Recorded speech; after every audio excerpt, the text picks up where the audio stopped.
Bienvenue à tout le monde du coup dans cette conférence table ronde. Pour ceux qui savent pas, mais bon, je pense que tout le monde à peu près le sait. En gros, une table ronde, c'est une conférence où on invite des alumni, donc qui ont fait THP, qui sont aujourd'hui développeurs, pour parler d'un sujet. Et donc aujourd'hui, voilà le fameux titre Tout n'est pas rose dans le monde du dev, la face cachée de cet univers merveilleux. Donc voilà, on va parler du quotidien du dev dans le monde pro. Et puis voilà l'aspect mental en fait, comment gérer. Souvent on est concentré en fait sur l'aspect technique de la chose, mais on a souvent des surprises sur l'arrivée du stress, la surcharge de travail, ou le fait d'arriver dans des entreprises un petit peu surprenantes. Donc voilà l'idée en fait de la conférence. Donc ça s'organise dans les 45 premières minutes. On va parler tous les quatre en fait de nos différents points de vue là-dessus. Et ensuite, sur les 15 dernières minutes, on va vous laisser place en fait aux questions tout simplement. Donc il va falloir cliquer sur le petit bouton lever la main et puis on vous donnera la parole du coup pour poser vos différentes questions dans les 15 dernières minutes. Et puis après, évidemment, on peut peut-être déborder un petit peu, il n'y a pas de souci. Donc voilà, je pense que dans l'idée, ça peut être pas mal de commencer avec Bento, justement, qui est arrivé en tant que junior dans une boîte débordée et non intentionnée. Ouais, ok. Ouais. Bon bah j'attaque alors. Je commence par me présenter peut-être avant pour Bien sûr, ouais, peu pour ceux qui ne connaissent pas. Ok, Parce ça que roule. il est assez actif dans la communauté. Et peut-être qu'il y en a qui ne Ouais, connaissent pas encore. j'imagine qu'effectivement mon nom apparaît souvent, mais ok. Pour ceux qui me connaissent pas, donc moi c'est Bento, de mon vrai nom David Bento Pereira. Donc j'ai 24 ans, j'habite en campagne près de Lyon et je suis actuellement freelance. Je suis issu de la session 12 de THP, donc ça correspond à la session printemps 2020, donc la toute première session Covid qui a été effectuée en distanciel. Et il faut savoir qu'en fait, voilà, avant THP, j'étais déjà développeur sur du PHP Symfony et j'avais déjà en fait un BTS et une licence pro en poche. Donc j'ai fait THP un peu pour le plaisir parce qu'il y avait le confinement, parce que je cherchais à me reconvertir, à changer d'entreprise à ce moment-là. Donc j'étais en quête d'un nouveau CDI et tous les processus de recrutement étaient gelés. Ce qui fait que voilà, j'ai fait THP pour le plaisir, pour apprendre un nouveau langage, pour coder avec d'autres personnes qui apprenaient et qui avaient besoin d'un coup de main. Et puis j'ai tellement kiffé que du coup je suis devenu un vrai rubyiste et j'ai rencontré plein de personnes qui me font aujourd'hui un super réseau et qui m'ont permis du coup de me lancer en freelance, de toucher un peu mes premières missions et d'être là où j'en suis aujourd'hui. Donc voilà un peu pour ma présentation. Du coup Jocelyn, par quoi on commence j'attaque un peu comme je veux ou Ouais, en fait, t'attaques un petit peu comme tu veux. Là, je pense que, ouais, donc comme tu disais, t'as fait THP pendant le confinement, et donc Ouais. après, assez rapidement, t'as eu ta première expérience. Alors pour le coup, Enfin, toutes mes première. expériences que j'ai eues après THP, en fait, c'est des expériences enfin que freelancing. Je pense que ça peut donner lieu à une autre table ronde, une autre Ouais, conférence totalement. Ouais, il y a beaucoup de pour choses à dire. aborder à part entière le sujet. Et je pense qu'Elodie pourra revenir aussi à cette conférence-là parce qu'elle a beaucoup d'expérience sur le sujet. Donc là, en l'occurrence, non, j'aimerais plutôt évoquer les expés que j'ai eus avant THP, donc entre la fin de mes études et THP. Donc moi, par exemple, il faut savoir que quand j'ai effectué ma licence professionnelle, j'étais en alternance, ce qui veut dire que j'avais un rythme de 2 semaines en formation professionnelle, donc en cours, et de 2 semaines en entreprise. Donc j'ai fait ça pendant un an. Et du coup, voilà, je voulais vous décrire un petit peu la boîte dans laquelle j'étais tombé en alternance. Donc en gros, c'était une petite agence web de 6-7 personnes. Donc, globalement, il y avait le patron, il y avait sa femme sur tout ce qui était administratif. On avait un lead dev, une graphiste et une alternante qui faisait de l'intégration. Et ensuite, on était aussi 2 alternants développeurs qui étions de la même classe. Et donc en gros, on s'est retrouvé voilà deux juniors pour un dev qui avait déjà une forte charge de travail. Et donc en fait, on s'est retrouvé un petit peu livré à nous-mêmes. Donc bon, ça après, on peut s'en accommoder plus ou moins, ça va. Mais par contre, l'un des gros pièges dans lesquels je me suis retrouvé, c'est que avant d'obtenir cette alternance, en fait, on m'a demandé d'apprendre un framework. Donc moi, je faisais un petit peu de PHP, je connaissais encore aucun framework, et on m'a demandé d'apprendre à faire du Symfony, qui est un framework qui est un petit peu de galère à apprendre au début. Et donc moi, j'apprends ça et tout, je commence à avoir un peu les bases, je débarque dans cette entreprise, et en fait, je me retrouve le seul à maîtriser ce framework. Préparé, ouais. Ouais, voilà, je suis vraiment le seul. Mon lead dev, il fait que du PHP brut. Et en fait, dans cette boîte, ils ont un framework maison.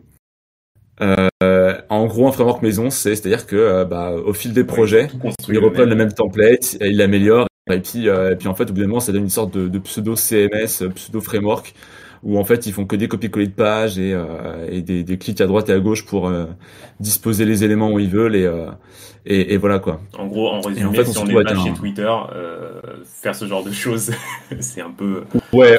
Alors si effectivement, si effectivement vous rentrez dans une boîte qui a un framework maison, si le nom de la boîte est pas dans l'acronyme GAFAM, premier red flag. Voilà, red flag. Ouais. Red flag, ça c'est clair. Parce que du coup, ils ont un truc qui est totalement construit par eux et puis qu'ils auront géré eux-mêmes. Enfin, comment dire, ouais, ils ont construit un outil en fait à eux, mais qui peut avoir des lacunes plus ou moins fortes selon l'entreprise en fait. Et donc là, c'est une entreprise un peu à l'ancienne. C'est le cas de le dire, ouais. Là, c'était vraiment une boîte à l'ancienne et pour le coup, le problème en fait d'avoir un framework maison, c'est que très souvent, c'est pas documenté quoi. En fait, la documentation, elle ne fait pas évoluer aussi bien que si c'était un outil qu'on trouve sur Internet quoi, qui est maintenu par plein de gens. C'est ça, c'est exactement ça. Et donc moi, j'arrive dans cette boîte et je me dis non, je veux absolument pas toucher à ce framework maison parce que ça va pas me servir pour mon apprentissage et pour les boîtes dans lesquelles je vais bosser après derrière. Donc je vais vraiment rester sur le Symfony. Et donc je me retrouve à faire du Symfony pendant 1 an, à apprendre un peu tout seul dans mon coin. Et en fait, évidemment, je me retrouve avec un certain niveau d'expertise, junior, hein, mais quand même un peu d'expertise, un peu de connaissance sur ce framework. Et je me retrouve en fait à former mes collègues dessus, petit à petit. Et alors que je me tapais en plus un gros syndrome de l'imposteur, j'ai beaucoup de mal à me sentir légitime dans ce que je faisais. Mais voilà, en fait, je commence à me retrouver petit à petit avec une certaine expertise. Et en formation, j'apprends également des bonnes pratiques, des nouvelles technologies qui sont massivement utilisées. Enfin, je dis nouvelles, mais en fait pas que, vous allez voir. C'est que en cours, j'ai appris à ce moment-là à faire du Git. Donc si vous avez tous appris à faire chez THP. Et Git, en fait, n'était pas mis en place dans cette entreprise. Donc, en fait, on se faisait un versionning à la main. Donc, c'est-à-dire qu'en fait, le versionning à la main, pour vous donner une idée, c'est vous prenez un fichier que vous voulez modifier et vous dites, vu que je vais le modifier, je risque de faire des conneries. Donc, pour être sûr de mon coup, je vais dupliquer ce fichier et je vais lui coller la date du jour, donc genre 2022 01 27. Comme ça, si jamais j'ai un pépin, hop, j'ai juste à reprendre ce fichier, je le remets et puis ça repart comme avant quoi. Et donc voilà, donc j'arrive un peu dans cette boîte avec ces méthodes de travail là. Et je me dis mais c'est pas possible quoi. T'as 3 fichiers. Ah ouais, c'est ça. Et surtout qu'en plus on n'a pas des recours, hein. Là, on travaille en FTP, donc on fait des transferts de fichiers en FTP de plusieurs gigas pour chaque projet et tout. Donc déjà, en plus, on n'a pas la fibre, donc c'est une catastrophe. Il y en a peut-être qui savent pas trop ce que c'est FTP. Moi, je le sais parce que j'ai utilisé une fois ou deux, mais effectivement. Alors le FTP, c'est un protocole de transfert de fichiers, donc File Transfer Protocol in English. Et en gros, c'est juste que tu prends chaque fichier et tu l'envoies, du moins tu veux transférer un dossier mettons sur du cloud, et ça va transférer fichier par fichier et ça va prendre des plombs quoi. Et si t'as pas la fibre, ça te paralyse ton réseau pendant vraiment potentiellement plusieurs heures. Et donc nous c'est ce qui se passait régulièrement chaque semaine quoi. Et donc voilà, donc moi je suis un peu dans ces méthodes de travail là et je me dis non. Donc moi je vais faire le Symfony, je vais mettre en place Git, au moins sur mes projets perso. Et petit à petit, j'ai commencé à l'évangéliser et à le mettre en place dans toute la boîte. Qu'est-ce que j'ai fait encore Et puis ouais, en fait, j'ai formé mes collègues petit à petit sur les bonnes méthodologies de travail parce que en fait, je les voyais en cours. Et donc au début, tout le monde était content, tout le monde était d'accord et tout, c'est super, tout va bien, je m'entends bien avec mes collègues, je fais du bon travail. On me propose, au bout de la moitié de l'année, on me propose de me garder en CDI pour l'année suivante. Donc là, je me dis, bah chouette, j'ai pas encore fini mes études, qu'on me propose déjà un CDI, donc bah pourquoi pas. Et là, d'un seul coup, ça commence à partir un peu en live. C'est-à-dire que quand j'ai commencé à bousculer un peu trop les choses, et quand je dis bousculer les choses, c'est vraiment genre juste mettre en place Git, passer par du SSH pour transférer ses fichiers, etc. Et ben en fait, à ce moment-là, je me suis tapé un gros, comment on peut appeler ça, une résistance au changement de la part de mes collègues. Des gens qui en fait, des développeurs, des graphistes et tout, qui étaient là dans la boîte depuis 6-7 ans maintenant, et qui en fait avaient tellement leurs habitudes, leurs vieilles habitudes, Vieilles toutes habitudes nulles, pourraves, mais habitudes quand même. Hein. mais habitudes quand même, qu'en Ouais. fait, ils étaient vraiment genre, ils refusaient le changement, quoi. Et en fait, ils ont commencé à dire de moi que j'étais un peu prétentieux, orgueilleux, que pour qui je me prends, etc. Et en fait, d'un seul coup, le CDI qu'on me faisait miroiter devant les yeux, bah on me l'a retiré, quoi. On m'a dit non, mais du coup, on va le donner à ton collègue. Collègue à qui moi j'apprenais à faire du Symfony, hein, donc il profitait Ouais. de mes connaissances à moi directement. Enfin et voilà quoi, je me retrouve un peu dans cette atmosphère là. Et puis, puis voilà quoi. Et donc j'ai fini l'année un peu en mésentente avec mes collègues. On me mettait la pression pour toujours plus de projets et tout. Enfin bref, ça devenait hyper toxique pour moi. Donc en fait, à la fin, j'ai vraiment genre, c'était, enfin un peu cessé de m'acharner. J'ai fait le minimum d'efforts possible. Et puis dès que mon alternance a été finie, je me suis barré et basta quoi. Donc voilà un peu mon expérience là-bas. Donc là, c'était un peu l'histoire avec les faits concrets. Maintenant, on va essayer d'analyser un peu plus tout ça et de voir un peu les leçons que moi j'ai pu en tirer et que du coup je souhaite vous transmettre aujourd'hui. Ouais. Donc la première chose déjà, c'est quand vous rentrez dans une boîte, méfiez-vous du déséquilibre entre junior et senior. Assurez-vous que si vous y allez en tant que junior et que vous avez besoin d'être formé, d'être accompagné, bah, assurez-vous que les gens, l'équipe qui va vous recevoir, a les capacités, Suffisamment a les disponible. moyens, les ressources, Ouais. ouais, voilà, pour vous former quoi. Donc s'il y a, il y a suffisamment de seniors pour pour un certain nombre de juniors, ça va. Mais si vous voyez que vous êtes plusieurs juniors et qu'il y a que un ou deux seniors, attention. Ouais. Attention parce que vous Ça peut risquez être de ça devoir. peut être dangereux, ouais, c'est ça. Ouais, c'est ça. Donc Après, ça, c'est un bon, peu la première leçon. ouais. En petite parenthèse, j'ai plusieurs contre-exemples où justement, des personnes, bah, par exemple, moi j'ai un ami développeur qui est allé dans une boîte, il sortait tout juste de THP. Avant ça, il codait pas. Il a fait THP développeur en fait, du coup, donc les 6 mois. Et puis tout de suite après, il arrive dans une boîte et c'est le seul dev. En fait, avant qu'il arrive, il y avait il y a un développeur senior qui a fait en 1 ou 2 semaines, il a fait la base du site, quoi. Il a fait un petit MVP, vraiment tout le minimum, quoi, pour que ce soit scalable. Et ensuite, lui, il est arrivé et c'était le seul dev de la boîte, donc c'était une startup.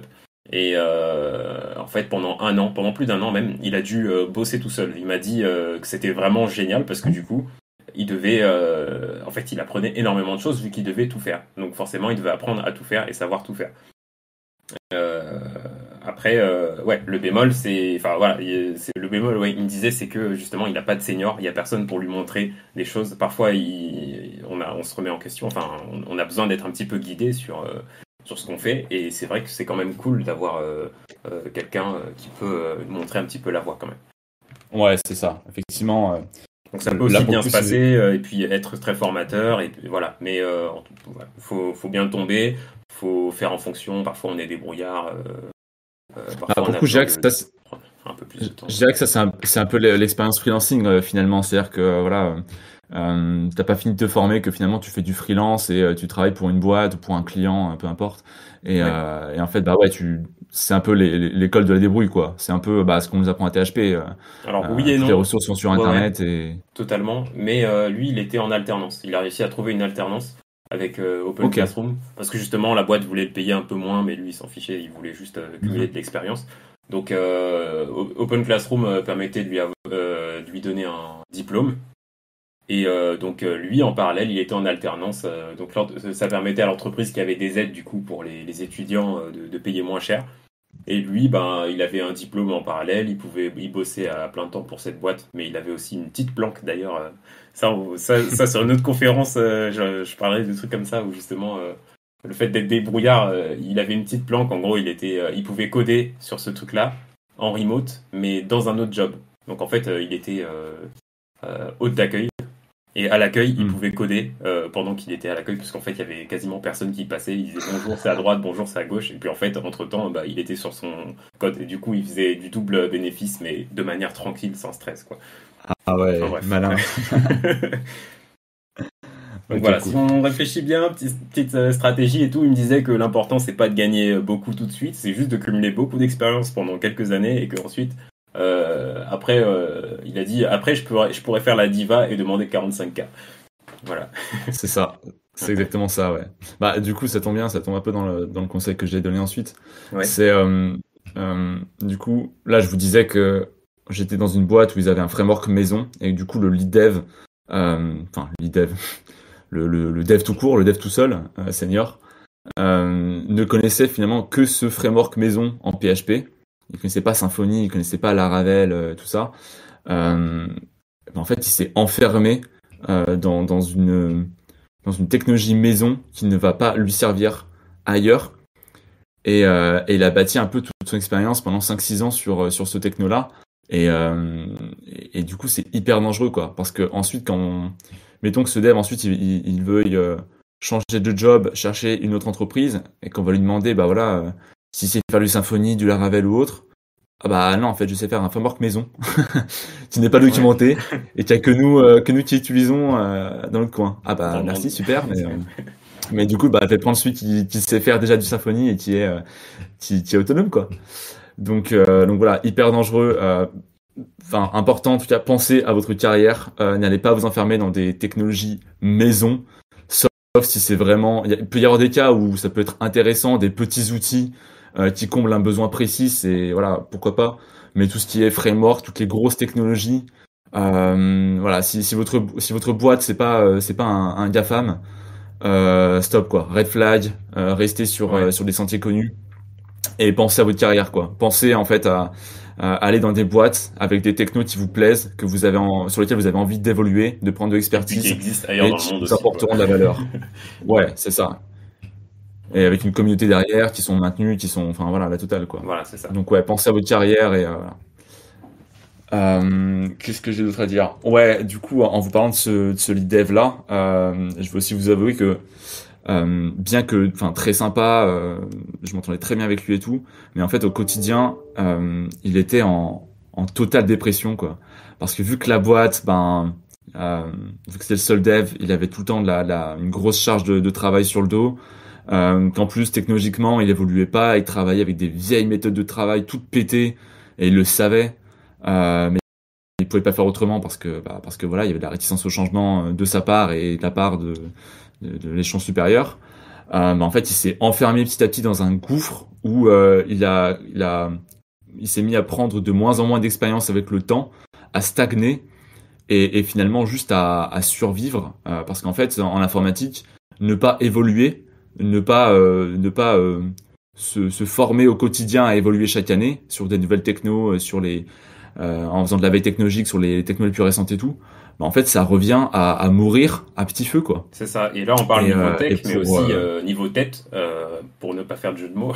Mentalement, en fait, aussi, il s'engouffrait parallèlement, quoi. Enfin, il tombait petit à petit, et puis c'était dangereux pour lui aussi niveau mental, quoi. Parce que, bon, ouais, ouais, c'est exactement ça. à long terme, c'est Ah pour ouais, le mauvais, quoi.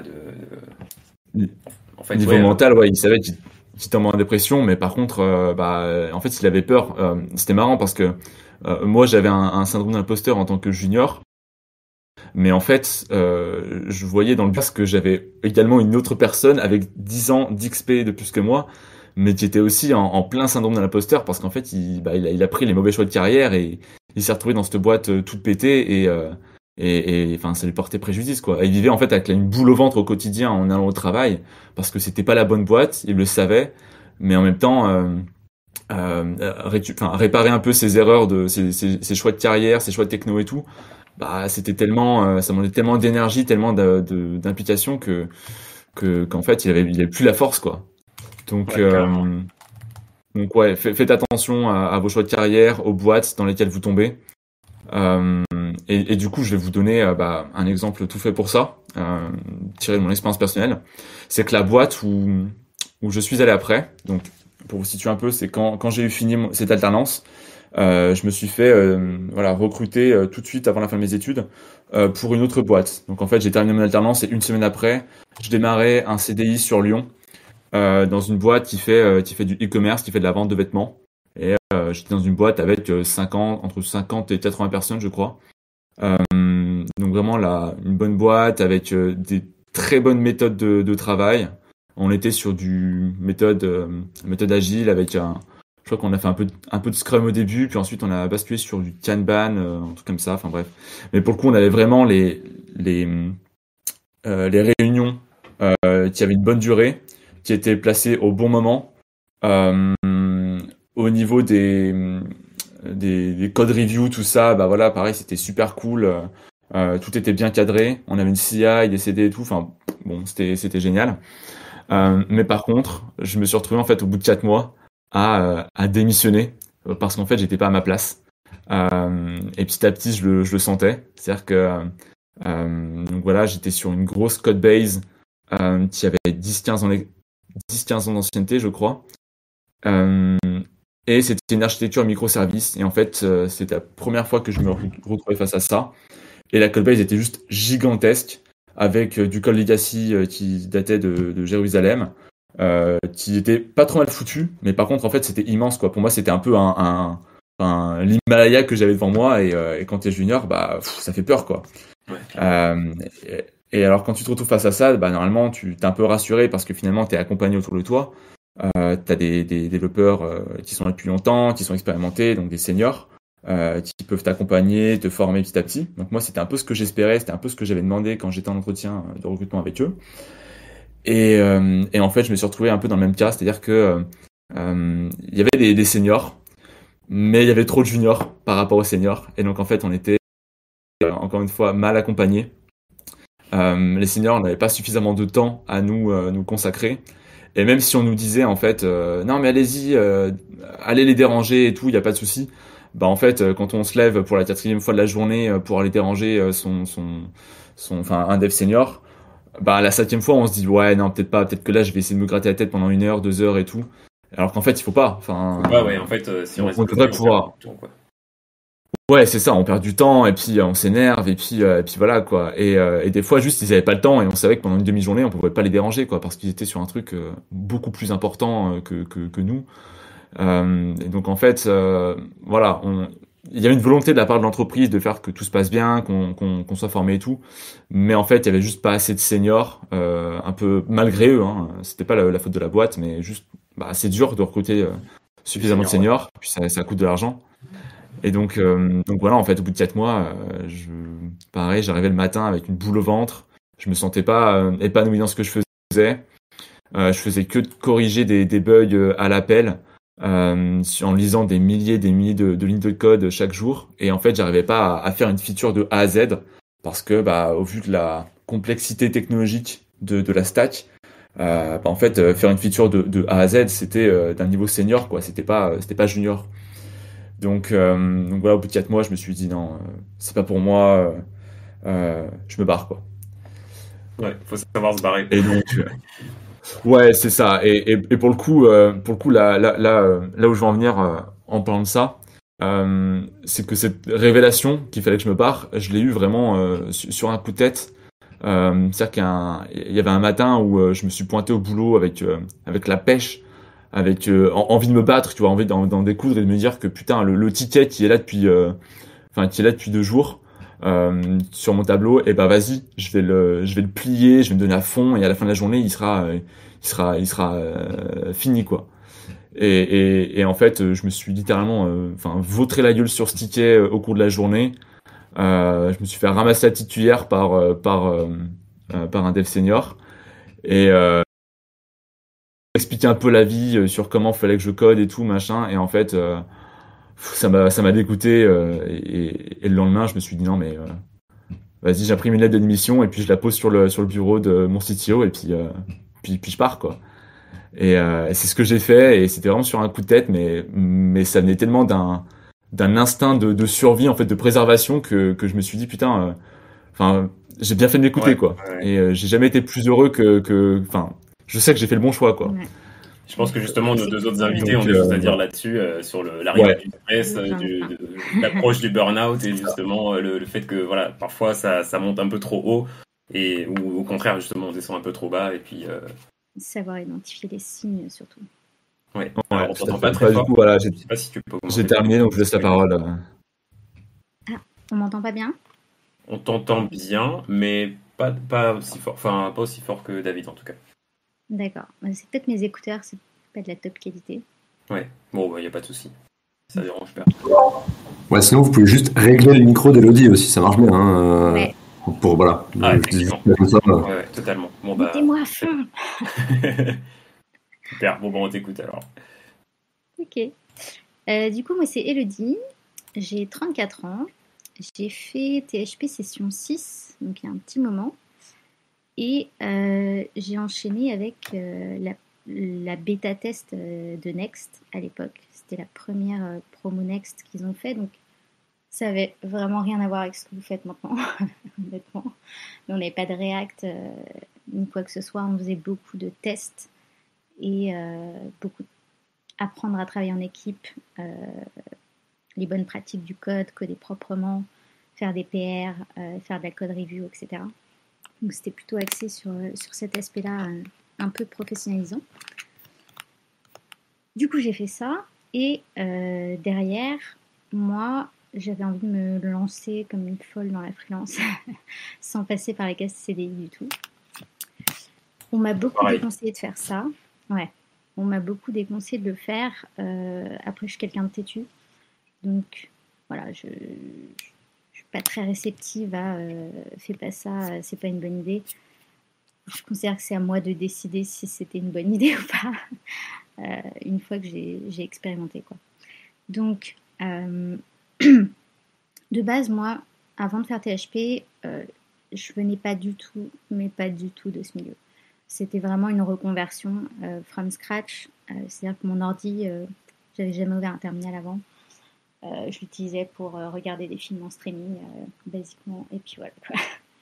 Donc c'était une découverte. C'était une expérience à double tranchant, mais j'ai envie de dire, qui était assez à l'image de la vie du dev, où on passe à la fois par des états de frustration ignoble quand on n'arrive pas à faire quelque chose, et cet ascenseur émotionnel de tu fais ta petite danse de la victoire quand ça marche enfin, et que ça fait 3 heures ou 3 jours que tu galères dessus. Donc voilà, il y avait cette expérience-là de THP qui a été beaucoup dans les montagnes russes de j'y arrive pas, qu'est-ce que je fous là, et boum, ça marche et c'est la fête. Et que du coup, je continue d'expérimenter au quotidien dans mon métier. Donc voilà, ça c'est mon premier point. Je pense qu'il y a des profils pour être dev. Il y a un profil psychologique. Il faut avoir un petit peu cette tendance légèrement masochiste de se dire que en fait, tous les jours de ta vie, tu vas échouer 15 fois par jour à peu près, et qu'il faut pouvoir tenir cet échec-là mentalement, et il faut que ce soit contrebalancé par la satisfaction de réussir ensuite. Ouais, pour aller dans son sens, ouais. totalement d'accord. Au tout début, moi, quand j'ai voulu être dev, c'était pour créer des choses. Et en fait, je me suis rendu compte que mon quotidien, c'était passer du temps à résoudre des problèmes finalement. En fait, t'as que des bugs et en fait, tu les résous. Et c'est ça. Et après, bon, ça te permet de construire des choses. Mais du coup, ça passe en second plan. Du coup, dans un premier temps, t'es détective, t'essaies de comprendre ce que l'ordi te dit, pourquoi il réagit mal ou quoi. Et puis, dans un second temps, ouais, c'est en fait la création pour ceux qui créent des sites, applis ou autre chose, quoi. Ouais. Ouais. Je partage un petit message privé de FF, a priori, qui dit ma vie est un échec, je suis au bon endroit. C'est exactement ça, FF. Non, mais enfin, voilà, il y a cette composante-là à prendre en compte et qui est beaucoup plus dure au tout début quand on commence, parce que je pense pas qu'il y ait de développeurs qui aient commencé leur carrière sans souffrir du syndrome de l'imposteur. En tout cas, moi, j'en connais pas dans mon entourage personnellement.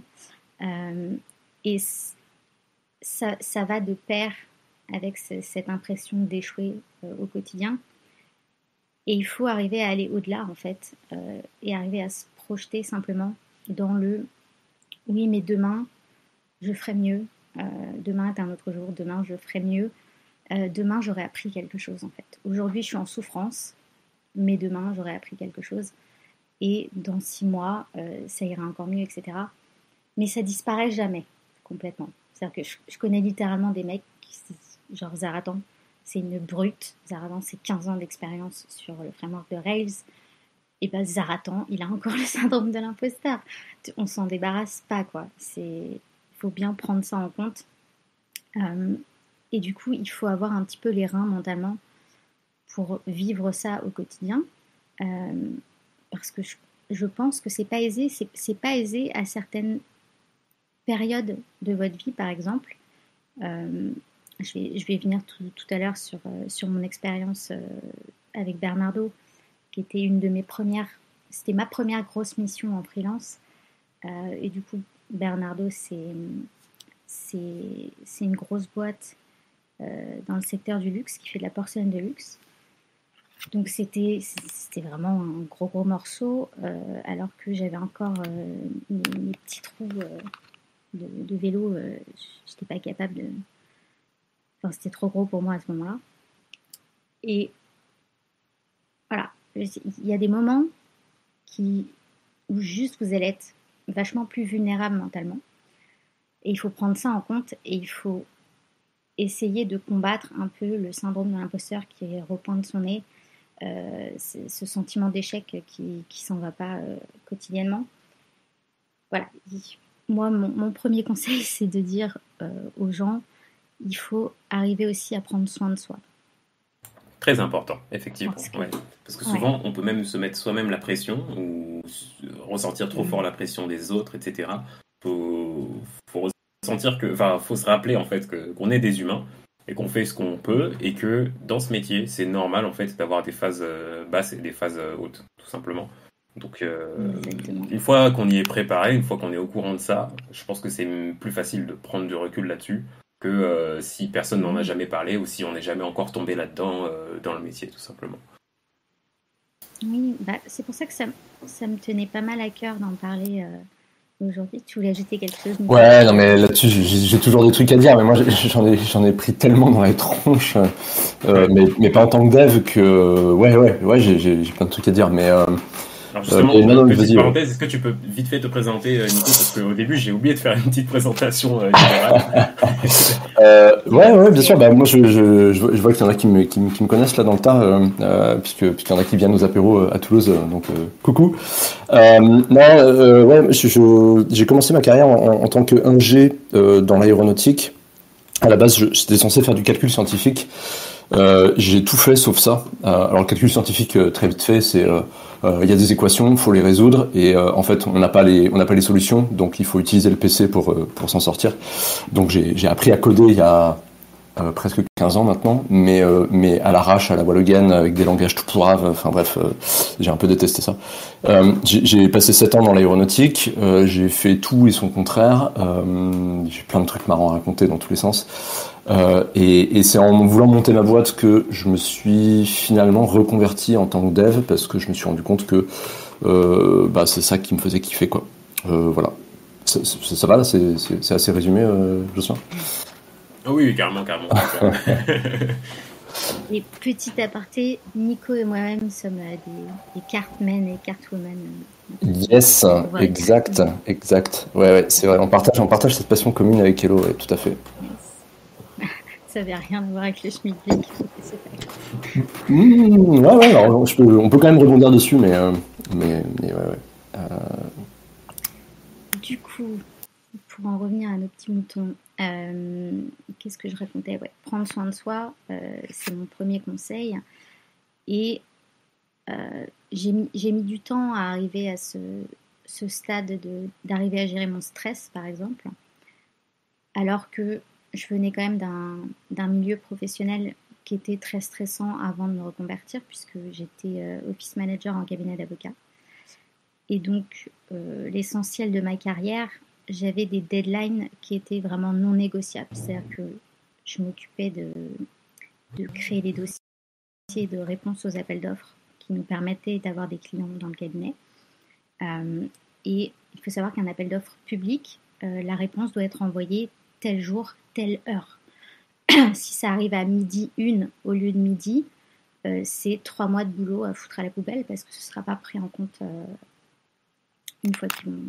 Donc, voilà, c'est pareil, le milieu du juridique, c'est des gens qui travaillent sans s'arrêter, c'est des carriéristes. J'ai fait des ouvertures, fermetures jusqu'à 23h, je ramenais le boulot à la maison. Donc j'étais déjà très habituée et assez peu influencée par la pression extérieure. J'arrivais bien à gérer mon stress. Et je ne m'attendais pas du coup à ce que ce soit un problème en tant que dev. Et du coup, ça m'a pris quand même un petit moment. Et c'est pour ça que tout à l'heure, je parlais des périodes de notre vie où on peut être plus vulnérable. Il faut savoir que quand je me suis embarquée dans l'aventure Bernardo, là, c'était un petit peu un moment, c'était pas forcément le bon moment. Je sortais tout juste de ma formation, ça faisait peut-être 6 ou 7 mois, un petit peu plus, que j'avais fini THP, le module Next. J'avais fait que 2 petites missions d'1 mois avant ça, et on me jette là-dedans, et j'étais pas prête mentalement, ni à faire de la gestion de projet sur un projet aussi large, ni à ne pas être supervisée, même si c'était pas vraiment le deal de départ. En gros, ce qui s'est passé, c'est que ils ont choisi 2 freelances, un back, un dev, un front, pardon. Donc moi, j'étais en back et j'étais censée, le lead du projet, donc la personne qui était censée prendre toutes les décisions, gérer un petit peu le rapport client, etc. C'était mon collègue Fabien, que je ne connaissais pas du coup, que j'ai connu sur ce projet, et qui était lui senior full stack sur Rails depuis 10 ans. Donc,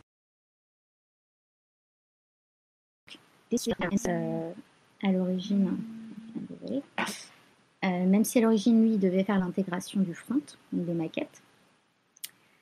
Et c'est pas du tout ce qui s'est passé. Enfin, la dynamique, c'est au bout de 2 mois à peu près. 2 mois, ça passe assez vite.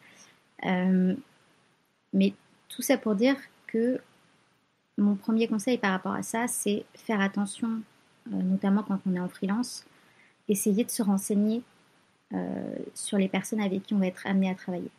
Parce que moi, quand j'ai vu 10 ans d'expérience sur Rails, j'ai vu un Zaratan, j'ai vu un Guillaume Fort-Dumont, j'ai vu quelqu'un qui était potentiellement une brute, et j'étais très contente parce que j'avais enfin l'opportunité de travailler avec quelqu'un de senior et qui pourrait m'apprendre beaucoup de choses.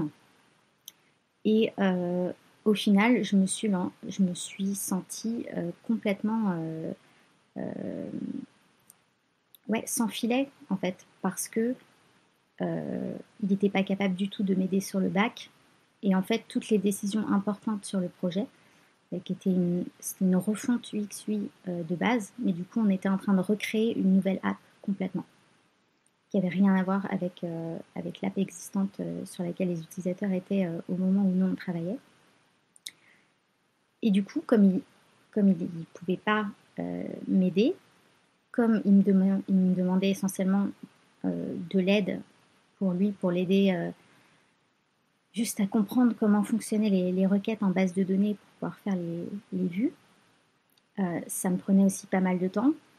Il n'était pas du tout habitué à travailler en groupe, donc j'ai dû lui apprendre les branches.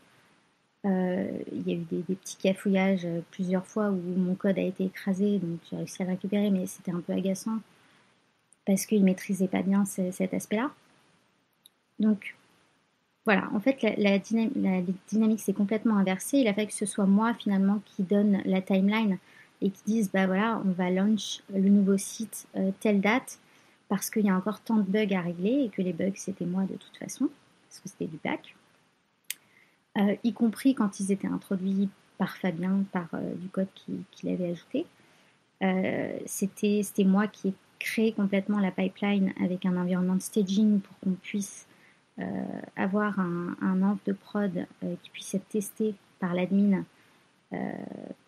avant que ce soit en production tout simplement. Enfin, pareil pour la gestion de projet, et j'ai pas eu le temps finalement de faire un Trello correct et je travaillais à partir de documents Word, et là on parle d'un projet qui était sur quasiment 1 an, c'est-à-dire 9 mois, une refonte complète d'un site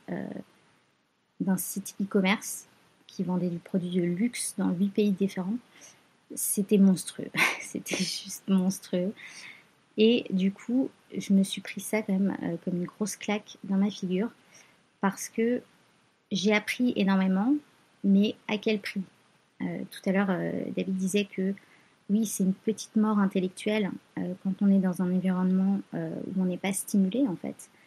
Mais il faut faire gaffe aussi parce qu'il y a l'autre face de cette pièce-là qui est trop de pression, trop d'enjeux, trop de taf quand tout dépend que de toi. Tu peux très vite te noyer en fait. Ouais, si je peux rebondir là-dessus. Effectivement, là, on voit un peu les deux extrêmes. Et du coup, vous en doutez, la voie à suivre, bah, en fait, c'est le chemin qui est pile poil entre les deux. C'est-à-dire que normalement, on estime, enfin, notamment dans les bouquins de philosophie que je lis, on estime que la bonne voie, là où vous vous épanouissez, c'est lorsque vous êtes dans un environnement où vous vous sentez confortable. Voilà, vous êtes dans votre zone de confort, mais en même temps, vous sortez légèrement de cette zone de confort pour aller vous battre un peu avec des problèmes difficiles. Donc c'est-à-dire qu'en fait, au quotidien, voilà, vous êtes dans un environnement confortable, vous maîtrisez un peu les technos sur lesquels vous êtes, mais par contre, vous allez vous retrouver avec des problèmes qui sont challengeants, qui vont vous forcer à réfléchir, vous allez vous prendre des murs, mais en même temps, si vous avez des seniors qui sont à côté et qui peuvent vous rattraper, qui peuvent vous dépanner, et ben finalement, vous savez que vous avez une sorte de filet de sécurité, et du coup, vous vous sentez bien, et vous n'avez pas peur de vous casser la gueule, quoi. Et en fait, c'est... Le mot-clé, c'est ça. C'est Ouais. de se sentir dans un environnement qui est sécurisant. C'est ça. Et donc c'est vraiment ce que vous devez chercher. C'est rare pour le coup. Souvent vous allez soit être dans un extrême, soit dans l'autre. Donc c'est très rare, c'est très difficile à trouver. Mais quand vous le trouvez, et ben c'est super cool. Voilà, fin de la parenthèse. Jocelyn, du coup, bah non, on avait quelqu'un qui levait la main. Je ne sais pas si on prend les questions plutôt à la fin. Jocelyn, es-tu là? Allô. Bah du coup, je prends le relais. Ouais, vas-y Nico. Ah, voilà, non, mais je disais, Jocelyn, t'es mute. Si tu essayes de parler, sache-le. C'est intéressant, effectivement, de savoir que je suis mute. Mais ça c'est le scandale de toutes les visios depuis le Covid et depuis que tout le monde est parti en télétravail. Faut créer un programme, les gens, là. Faut qu'on crée un programme. T'es mute, Steven, t'es mute. Je disais qu'effectivement, Alexandre Casadei avait levé la main et que ça pouvait être peut-être pertinent qu'il rebondisse. S'il y a quelque chose à dire de pertinent là-dessus, rebondir, effectivement. Ouais, c'était pour demander, vous abordez un super sujet là, parce que c'est des trucs, on peut pas le savoir quand on débute comme ça, THP, etc., un peu tous ces pièges. Et par rapport à cette histoire de trouver, sur ce que rebondissait David, sur ce que disait Elodie, trouver en fait le cadre idéal, quoi. Il y a des petits trucs et astuces à savoir, un certain nombre de personnes, par exemple, j'imagine un minimum de seniors dans l'équipe, ou peut-être prendre en compte le statut social, financier de l'entreprise pour laquelle on va travailler, c'est-à-dire deux devs sur un truc de chez je sais quelle marque, de grande marque, c'est peut-être casse-gueule. Enfin voilà, c'était Ouais, pour avoir de compléments. Je vous remercie. moi, j'ai une réponse à t'apporter, Alexandre, là-dessus.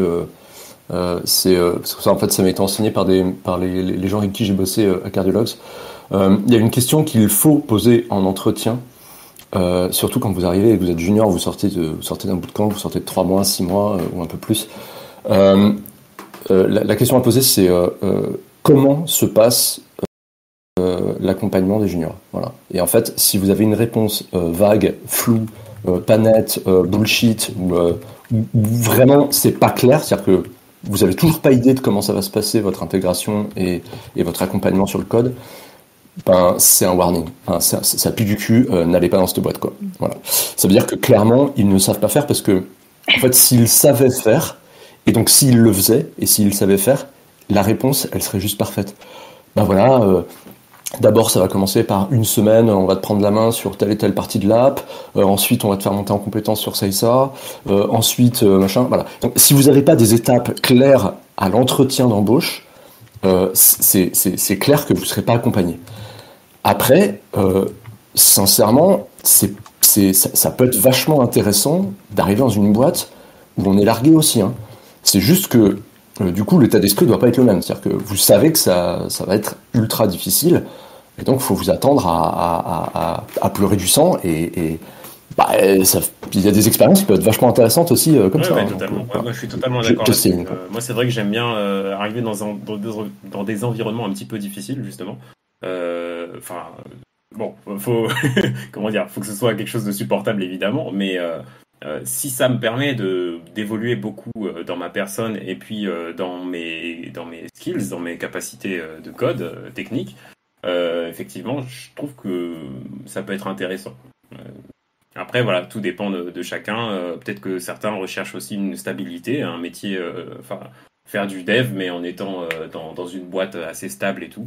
Franchement, ça dépend des approches de chacun. Moi, je me dis que peut-être que dans un futur, je chercherai quelque chose de plus tranquille.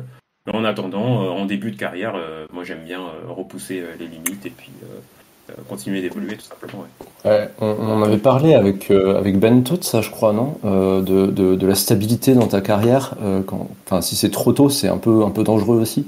Je crois que c'est toi qui as une anecdote, Bento, sur le sujet, non? Ah bon? Je sais pas. Ouais, J'en ai non? beaucoup des comme Un ça, tu mec, sais. un mec qui avait passé plus de 10 ans dans une boîte bon, à se gratter le cul parce qu'on lui donnait rien à faire.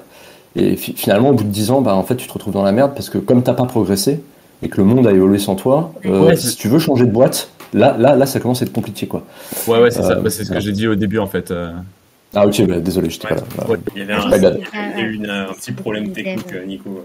Et oui, une c'est sombre bien. histoire de chaudière, ouais. Ouais. Mais oui, du coup, j'ai bien évité le problème, effectivement, le fait que ce dev-là s'est retrouvé, alors déjà d'une part en dépression parce que impossible de changer de boîte vu qu'il avait plus les skills Ouais, ok. pour être Ouais, c'est intéressant ça. sur le marché de l'emploi, que il était débordé de travail, mais enfin parce que juste il y avait beaucoup de clients en face, donc il était sur tous les fronts en même temps, et c'était le seul dev à avoir les connaissances techniques pour intervenir. Et ouais, par contre, il faisait pas de Git, il faisait pas de Symfony. PHP, il connaissait, mais bon, mais voilà, pas plus qu'un autre. Enfin, bon, voilà quoi. Tu tombes en désuétude, t'es dans ta zone de confort, mais si tu restes, tu meurs quoi. Ouais. Voilà. Voilà. Mais c'est ce qu'on disait, il faut trouver le juste milieu. Et après, pour rebondir sur ce qu'a dit Jocelyn tout à l'heure, je pense que c'est aussi un état d'esprit. Et encore une fois, ça dépend de où vous êtes dans votre vie et à quel point vous êtes vulnérable ou non. Parce que le stress, c'est aussi ça. On peut être perméable au stress juste parce que c'est pas le bon moment, par exemple, pour se lancer dans un challenge Tout à fait, ouais. Ouais. complexe, tel que c'était le cas pour moi, pour Bernardo. Donc, voilà. Moi, mon but, c'était de dire, c'est important de reconnaître les signes relativement tôt, parce que tout à l'heure, Bento disait, au bout de 4 mois, j'ai dit, ok, stop. Ouais, Moi, faut j'ai être dit attentif stop à au bout soi. de 9 mois. Et j'aurais pu voir les signes beaucoup plus tôt que ça, parce que il y en avait plein. Il y avait des signes physiques à partir du moment où on est affecté au niveau de sa santé physiquement. Il y a lieu de s'inquiéter, effectivement. Donc, de mon côté, c'était des insomnies, c'était de la prise de poids parce que je mangeais de la merde concrètement. Et puis parce qu'il faut savoir que d'un point de vue physiologique, être stressé en permanence, ça fait grossir en fait, juste comme ça. Perte de cheveux, enfin voilà, il y a eu un coup de vieux monumental d'un coup, juste à cause de ce stress-là accumulé. Donc, ouais, moi j'ai envie de mettre l'accent là-dessus parce que, comme le disait Alexandre tout à l'heure, on n'en parle pas en fait. On en parle entre nous, avec Nico, avec Bento, avec Zaratan, quand on papote ensemble entre devs et qu'on se sent suffisamment à l'aise avec nos potes devs pour être vulnérable par rapport à ça et dire ouais, c'est pas tout rose, ça se passe pas forcément bien, je suis pas très bien psychologiquement, etc. par rapport à ça. Mais effectivement, personne nous prépare à cet aspect-là. C'est ça. Certainement pas THP, et certainement pas non plus les parcours scolaires dans l'informatique plus classique. Donc voilà, pour moi, c'est important d'en parler parce que ça fait partie aussi des obstacles que vous allez avoir à franchir dans votre carrière. Donc il y a ce reconnaître où est le burn-out, sortir de cette culpabilité de se dire aujourd'hui, enfin, à partir du moment où vous vous levez le matin, vous n'avez pas envie d'ouvrir votre ordi, mais vraiment pas. Et on ne parle pas juste d'une phase où vous êtes juste moins dans l'enthousiasme de votre passion du code, etc. Parce que ça, on en passe tous par ces phases-là aussi, où on se demande un peu ce qu'on fout là. Mais vraiment, c'est-à-dire qu'il y a une souffrance physique littérale à ouvrir un terminal et à avoir à coder. Il faut se poser la question, il y a un problème en fait. Il y a un problème et il faut sortir de cette culpabilité de ouais, mais j'ai de la chance parce que je fais ce que j'aime et que je suis payée pour. Et moi, j'étais beaucoup dans cet état d'esprit-là parce que j'ai fait des boulots qui étaient vachement moins intéressants et vachement moins stimulants intellectuellement avant. Et j'avais vraiment cette impression d'avoir trouvé ma vocation avec le code. Et du coup, je me culpabilisais en me disant j'ai pas envie de coder, c'est pas normal, c'est pas bien, je devrais m'estimer chanceuse de faire ce que je veux de mes journées et d'être passionnée, etc. Ouais, il faut aussi se laisser la place d'être un être humain. Et il faut se dire qu'une passion, c'est pas quelque chose, on ne peut pas maintenir un niveau d'intérêt et d'enthousiasme pour un sujet, quel qu'il soit, pendant des années en continu. Il y a des hauts et des bas. Il y a des moments où vous n'aurez pas envie de coder. Et à ce moment-là, avec l'expérience, vous avez des petits fail-safe à mettre en place pour garantir votre productivité. J'en parlais encore avec... on dirait qu'il y en a qui veulent rebondir là, justement. Ouais, mais c'est ça, il y a tellement de trucs à dire. Ouais. Vas-y, David. Vas-y. Non, mais ouais, en fait, par rapport à ce que tu dis, Hello, je suis complètement d'accord. Moi, j'irais un peu plus loin que toi, même. Toi, tu parles carrément quand tu te lèves le matin et que tu commences à ressentir physiquement que t'as pas envie, et ça je crois que tous les trois là, un stade avancé, ça veut dire ça, pour moi c'est déjà presque trop tard en fait, mais moi franchement déjà rien que t'y vas reculons et tu t'as pas envie de faire ça parce que tu trouves ça stupide en fait, rien que ça déjà rien que ça c'est le signe que non, il y a un truc qui va pas dans la boîte dans laquelle tu es quoi. Et souvent le problème c'est, alors on pourrait croire que souvent c'est parce qu'on est dans une boîte où le code est dégueulasse, ou j'en sais rien, je sais pas qui mange des chips là, mais souvent on pourrait croire que c'est parce que le code est dégueu ou que je sais pas, ils ont pas les dernières stacks à jour, c'est le bordel, c'est mal codé, j'en sais rien, ou voilà. Mais non, en fait souvent la vraie raison c'est une raison humaine. C'est-à-dire que soit, comme toi, Hello, t'as pas été accompagné, soit il y a carrément un collègue qui est toxique, d'accord? Soit vous avez des donneurs d'ordre qui sont stupides, d'accord? Et qui vous ont recruté non pas pour votre intelligence et vos compétences, mais qui vous ont recruté juste pour bien vous expliquer que vous êtes en dessous. Enfin, franchement, ça m'est arrivé, donc on pourra en parler.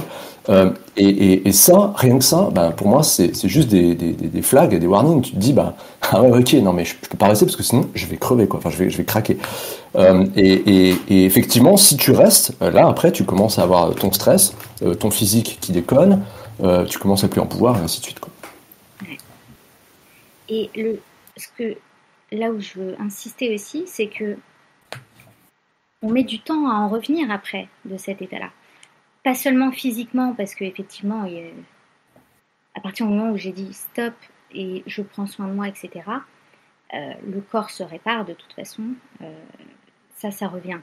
Mais mentalement, revenir de ce pseudo-traumatisme-là, je suis allée au final derrière, après Bernardo, donc j'ai pris un mois où j'ai rien fait, j'ai pas codé pendant un mois, ça m'a fait du bien, j'avais besoin de ça, j'avais besoin de vacances, parce que ça c'est encore un truc, on en parlera pendant la conférence des freelances, mais quand t'es freelance, t'oublies qu'il faut que tu prennes des vacances de temps en temps, n'est-ce pas? Alors qu'à la base, souvent on le fait en se disant ouais, c'est cool, si je fais une mission de 6 mois et que je gagne bien, après je ferai des mois de vacances, et en fait on oublie parce qu'on est en mode vite, il faut travailler, faut produire, etc. Exactement. Donc voilà, les vacances. Mais après Bernardo, ce qui m'a sauvée mentalement et ce qui m'a redonné confiance dans mes capacités et qui m'a permis de me rendre compte parce que quand on est la tête dans le guidon à ce point-là, et j'étais vraiment mais tellement sous l'eau, tellement, j'ai pas le terme en français, mais overwhelmed par ce que j'étais en train de faire au quotidien pour Bernardo, que le jour où ça a été la goutte d'eau, et c'était un truc précis, c'est-à-dire que mes interlocuteurs chez Bernardo ont pris leurs vacances au mois d'août, et donc ils étaient tous les deux partis à peu près en même temps. Donc, techniquement, les gens avec qui je travaillais chez Bernardo étaient en vacances. Mais en fait, pendant qu'eux, ils étaient en vacances, j'étais censée avancer sur un projet. On venait de faire le lancement. On a fait le lancement de la nouvelle application en juillet. Donc, je venais, parce que du coup, c'était moi.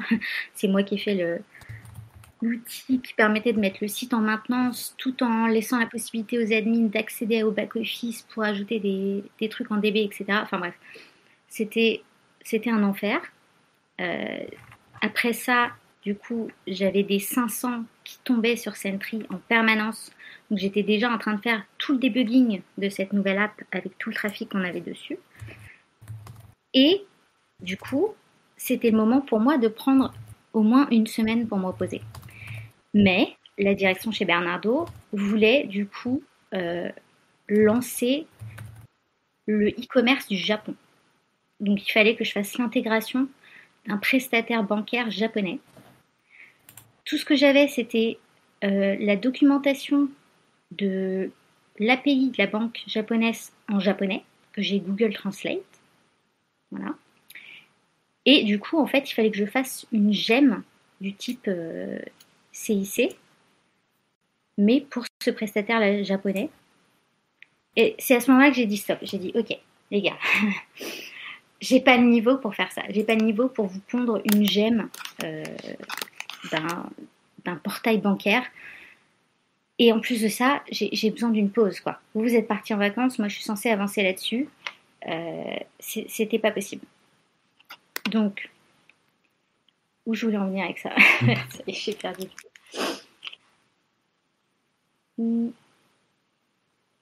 Yes, pardon, il faut que je laisse un peu de temps à Nico, effectivement. On a déjà vachement débordé. Tout ça pour dire, ouais, il faut pas attendre aussi longtemps. 9 mois, c'était beaucoup trop long. Et je suis vraiment allée au bout de mes limites personnelles. Parce que plus on attend et plus on va avoir du mal à s'en remettre. Et plus on va avoir du mal aussi à reconstruire du coup sa confiance en soi. Et elle est importante parce qu'on parle tout le temps du syndrome de l'imposteur, mais ça peut vraiment vous mettre une épine dans le pied en termes de carrière parce que ça peut vous faire rater des tests techniques. Typiquement, si tu as un bon gros syndrome de l'imposteur, tu vas y aller en te disant que tu vas faire de la merde. Et c'est exactement ce qui va se passer. Parce que si tu vas convaincu que tu vas échouer, bah, tu vas échouer. Donc ça peut vous faire passer à côté d'opportunités alors que vous aviez vraiment les capacités pour le faire. Et oui, votre confiance en vous, elle est ultra importante, même au quotidien dans ce que vous faites, parce que ça va être ce petit plus qui vous permet d'aborder une problématique, de faire un truc que vous n'avez jamais fait, en vous disant, ok, ça va sûrement être difficile, mais il n'y a pas de raison que je réussisse pas, parce que je suis quelqu'un de capable, parce que j'ai confiance dans mes capacités, etc., etc. Donc voilà, je vais arrêter là-dessus, parce que Nico a plein de trucs à dire. Peut-être juste la dernière anecdote, et elle concerne à la fois Bento et Nico, parce qu'on était tous là à ce moment-là. Il y a une fois comme ça où Bento, il avait une mission, il y avait beaucoup de pression qui venait de la part du client, au niveau des deadlines, etc. Et il était pas mal stressé, et je lui ai dit, écoute, j'en suis passée par là. Aujourd'hui, ce qui me sauve, c'est de remettre les choses en perspective et de me dire, écoute, personne ne va mourir si je fais péter la deadline. Okay, personne ne va mourir parce que le site en prod, il est par terre. D'accord? Et c'est vrai, sauf dans le cas de Nico, quand il était chez Cardiologue. C'est vrai que le seul qui connaît un truc qui potentiellement pouvait tuer des gens si c'était mal codé. Mais c'est une exception. Et je précise aussi... C'est vrai, ouais. Mais en fait, tu sais que, en plus, je me souviens de cette fois-là, mais on en avait parlé tous ensemble, et j'avais quand même dit que, à l'époque, alors que je bossais pour Cardiologues, donc Cardiologues, juste pour vous situer, c'était une boîte qui faisait une intelligence artificielle pour poser des diagnostics sur des personnes atteintes de pathologie cardiaque. Donc en fait, ça permettait aux cardiologues d'aller presque 6 ou 7 fois plus vite, je crois, à poser un diagnostic. Bref, je vous donnerai des détails en privé si jamais il y en a que ça intéresse. Mais donc ouais, effectivement, ce que je codais avait un très très fort impact. Mais même pendant cette discussion, je sais pas si tu te souviens, Hello, j'avais dit, mais en fait, si je me foire, c'est pas grave non plus, quoi.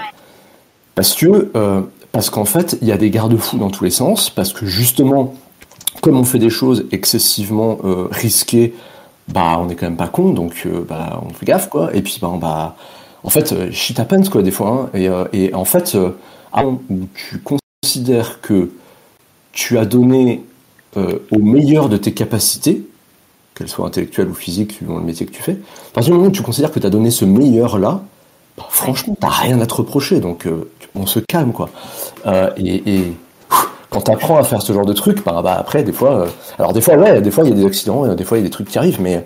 Putain, t'as donné le meilleur de toi-même, t'as respecté les règles, t'as respecté les conventions. Bon ben, en fait, tant mieux. Ouais, c'est ça. C'est ça. Ouais. Pour rebondir aussi sur cette anecdote, où du coup, j'étais le principal concerné pour le coup.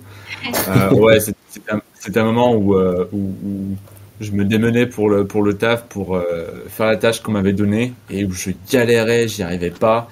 Mon lead dev était pas là à ce moment-là.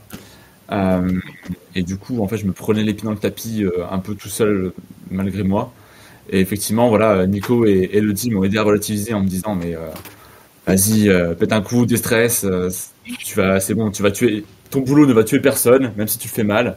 Et puis, c'est bon, tu vas pas perdre ton boulot, quoi. Bon, alors du coup, j'ai perdu ma mission. mais c'était pas tellement par rapport à mon travail, c'était plus ensuite pour d'autres raisons, des questions budgétaires et autres, qui faisaient que de toute façon c'était tendu et que voilà quoi, et j'allais sauter dans les semaines ou les mois à venir. Donc, mais ils avaient raison en tout cas, c'est que ouais, on n'a pas des vies entre les mains, on n'est pas des chirurgiens. Donc à un moment donné, si on fait mal notre boulot, un peu malgré nous, si on n'y arrive pas, et qu'on donne tout, qu'on est à fond et que juste au bout d'un moment on peut plus dépasser nous-mêmes nos propres limites, et ben tant pis quoi. Tant pis, on se vautre et puis c'est pas grave, on se relèvera quoi. Alors il y a Alexandre qui va sûrement dire quelque chose qui va dans le sens de ce que vous dites là. Je l'ai ajouté, il faut qu'il accepte. Ouais. Yes. Ok, excuse-moi de reprendre la parole. Non, il n'y a pas de souci, c'est avec plaisir. Merci beaucoup. C'était juste pour poser une question là par rapport à vos trois expériences qui sont d'ailleurs, grand merci, super intéressantes. Vraiment, il y a beaucoup de points auxquels on ne peut pas s'attendre quand on débute comme ça. C'était par rapport ce besoin finalement de parler à ses pairs. C'est-à-dire vous êtes trois étudiants de PHP, vous avez besoin de partager votre expérience, les baisses de morale et tout. Finalement, vous avez à aucun moment une reconnaissance au niveau de votre travail. Il n'y a personne pour dire super boulot et tout, c'est bien, vas-y, lâche un peu le clavier aujourd'hui. Vous n'avez pas de soutien en fait. Oh bah si, quand même, hein. Mais ça dépend dans la boîte dans laquelle tu tombes, quoi. Oui, C'est ça. ça dépend comment tu es entouré. Et c'est pour ça que c'est important quand même d'avoir un groupe, même si c'est juste un groupe d'amis, des co-communautés PHP, des choses comme ça, ou des meet-up où tu rencontres souvent les mêmes devs avec qui tu t'entends bien, avec qui tu peux partager un petit peu cet aspect-là de ton travail, parce que tu n'oseras peut-être pas forcément en parler à ton lead dev dans la boîte dans laquelle tu viens d'arriver, ou alors tu n'auras personne avec qui en parler quand tu es free et que tu es tout seul sur une mission, ce genre de choses. Ouais, et puis après, le fait d'avoir des personnes extérieures, donc voilà, c'est pour ça que moi je vous invite franchement à rester dans la communauté de THP le plus que vous pouvez, parce que en fait, ça vous donne aussi des gens qui vont avoir un recul par rapport à votre poste actuel. Donc c'est vrai que comme dit Hello, en fait, des fois, il y a des trucs, t'as juste envie de râler, t'as envie de gueuler sur tes collègues parce qu'ils sont nuls, ils codent avec leurs pieds et ça t'énerve. Bah, tu peux juste pas aller leur dire. Mais pourtant, juste le truc que t'as besoin, c'est juste de râler auprès d'un pote ou d'une pote, tu vois. Et c'est tout. Et en fait, ben non, bien sûr que c'est pas vrai ce que tu penses. Bien sûr qu'il code pas avec son cul, ton collègue, mais quand même, il pourrait faire un effort. Mais en vrai, toi aussi, tu le sais bien. Enfin, tu vois, ce genre de discussion un peu informelle, il y en a besoin, en fait. Il y en a besoin parce que c'est un exutoire quelque part. Donc voilà, c'est pour ça qu'il faut aussi aller chercher un peu à l'extérieur. Mais je te rassure, Alexandre, ça arrive, et ça, heureusement, c'est fréquent. Tu célèbres des victoires en tant que dev, hein, et t'en célèbres beaucoup. Dès qu'il y a une mise en prod, on peut te dire qu'en général, dans les équipes, c'est apéro. Enfin bon, ça va, hein, c'est cool quand même. Hein. Ouais, là, on aborde les points un petit peu chauds. En fait, c'est juste pour pas que vous tombiez dedans et que vous sachiez que ça existe, et justement pour que personne ne se fasse avoir, en fait, enfin le moins de personnes possible se fassent avoir. Le truc, c'est pas qu'on est en train de vous dire que ces choses-là vont vous arriver, on vous dit juste que ça existe et qu'on peut tomber dessus, et que du coup il y a des bonnes pratiques qui peuvent être mises en place pour éviter ça, et d'ailleurs qu'on a appris chacun à travers notre expérience. Donc par exemple la santé physique, la santé mentale, comment gérer ça, comment... Voilà, il faut s'accorder des pauses. Alors peut-être que là, Nico, Elodie et Bento, vous avez peut-être des choses à dire là-dessus, des petits conseils justement qui concluent un peu ces aventures-là. Une petite question pour le coup. Nico, t'as pas encore parlé de ton expérience à toi, si je ne m'abuse.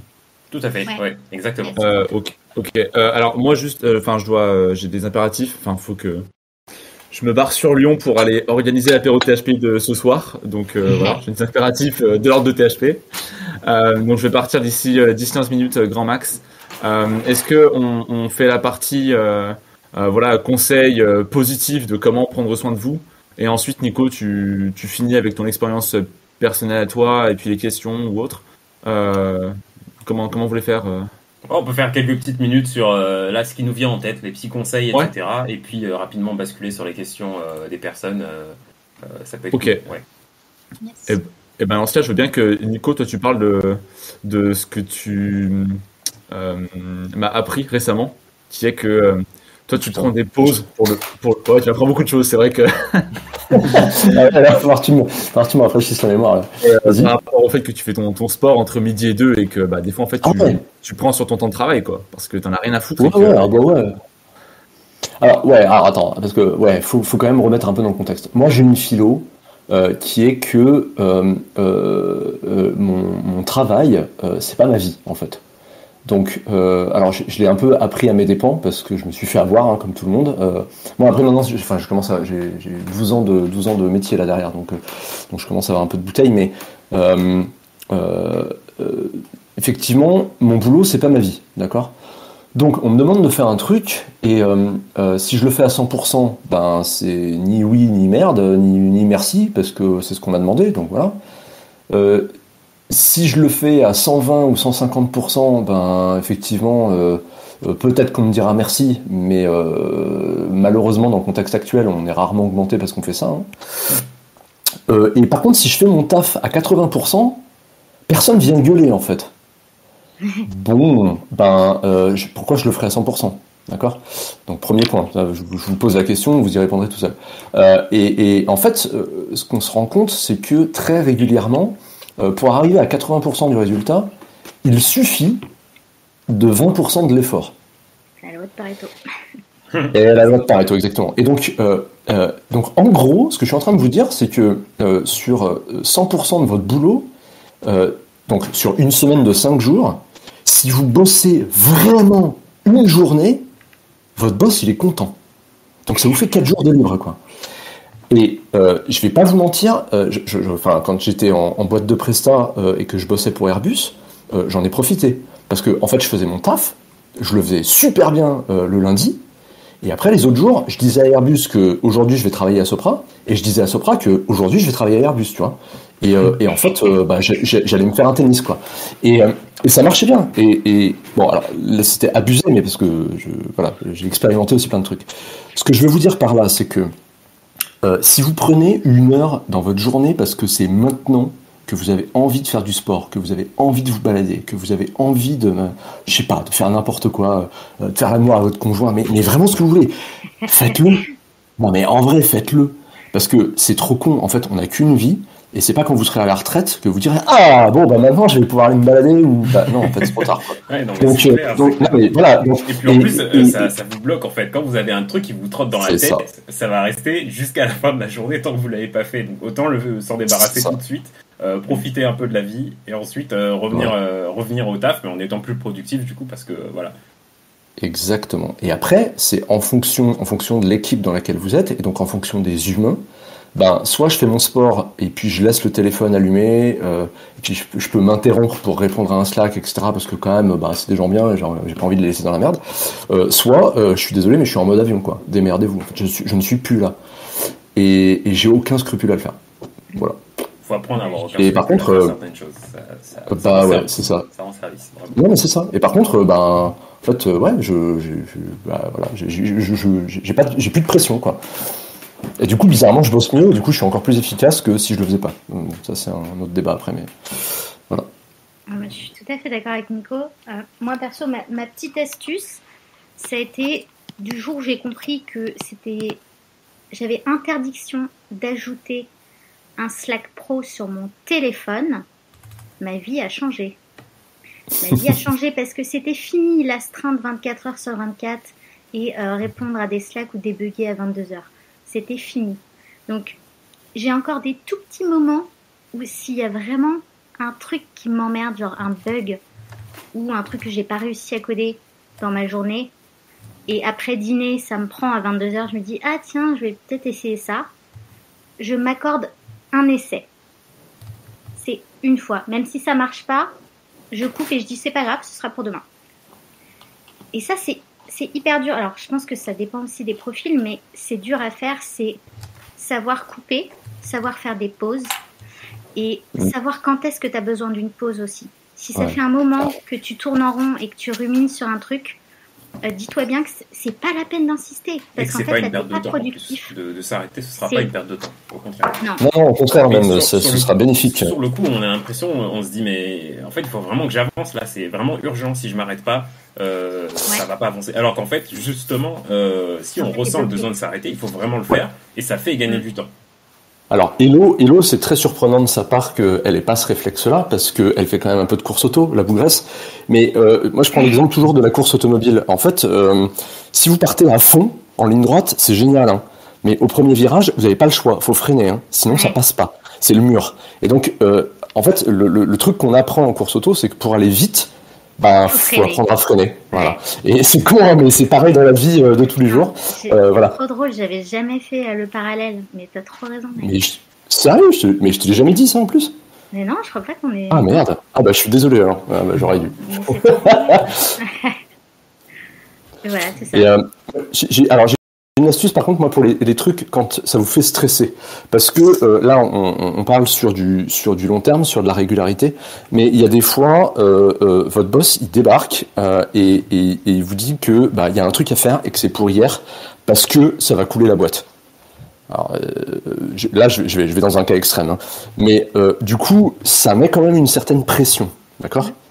Il y a une astuce pour ça, c'est que pour pouvoir arriver à souffler, vous vous posez 3 questions.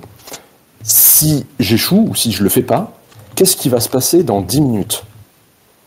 La réponse, c'est probablement rien. Qu'est-ce qui va se passer à la fin de la semaine si j'y arrive pas ? Bon, peut-être que la boîte va couler, mais en soi, je vais pas mourir, quoi. Et qu'est-ce qui va se passer dans 10 ans si j'échoue ? De toute façon, j'aurais oublié. Enfin, voilà. Donc, si vous répondez à ces 3 questions-là, qu'est-ce qui va se passer dans 10 minutes, dans une semaine ou dans 10 ans, et que vous vous rendez compte qu'en fait, l'impact, il est vraiment minime, ok, c'est challengeant, c'est un peu de pression, mais du coup, ça va, ça fait déstresser. Ouais, totalement. Dans le contexte aussi, faut aussi se dire que si on se retrouve dans une situation comme ça où on a le pouvoir de couler la boîte par notre travail en l'espace de 10 minutes, probablement que le problème c'est pas vous, c'est tout ce qu'il y a eu avant, et auquel cas peut-être que si la boîte elle coule, c'est peut-être pas plus mal en fait. Donc là aussi, mais tellement. J'ai un exemple comme ça où l'agence web pour laquelle je bosse, ils m'ont laissé prendre des congés en août. Enfin, genre, je les ai prévenus à l'avance. Techniquement, je ne prends pas de congés. C'est juste moi, j'avais besoin de prendre 2 semaines. Alors que j'étais censée finir une feature, mais je l'ai appris une fois que je suis revenue de congé. Il me restait qu'une semaine, une fois que je suis revenue, pour que la feature soit prête pour... il y avait...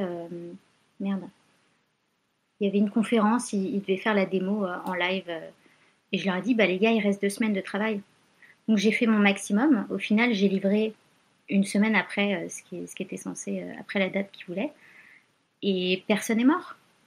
Il n'a pas pu faire sa démo, tant pis. Ouais. C'est comme ça. Mais c'était pas ma responsabilité dans le sens où je les ai prévenus à l'avance du temps que je prenais. Et j'étais tout à fait flexible sur les dates de congé. J'aurais pu les prendre après cette fameuse conférence où il avait besoin de faire sa démo. Ils se sont mal organisés. Maintenant, c'est pas à moi d'assumer leur connerie à eux. Ouais, souvent on dépasse un petit peu ce qu'on est censé faire. En fait, on pense parfois un petit peu trop loin que ce à quoi on doit penser en tant que développeur. On a des tâches attitrées, voilà, c'est bien de les faire, mais il faut pas non plus essayer de rattraper tous les pots cassés de la boîte en fait.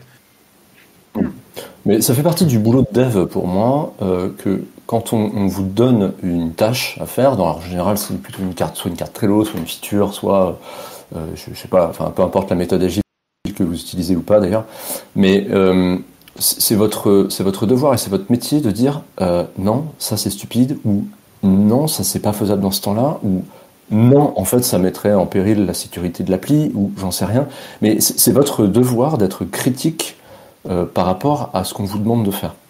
Et c'est votre devoir de dire non. En fait, non, je fais pas ça. Je fais pas ça juste parce que je suis un professionnel, j'ai une conscience professionnelle, et donc non, tu vas pas me demander de faire de la merde.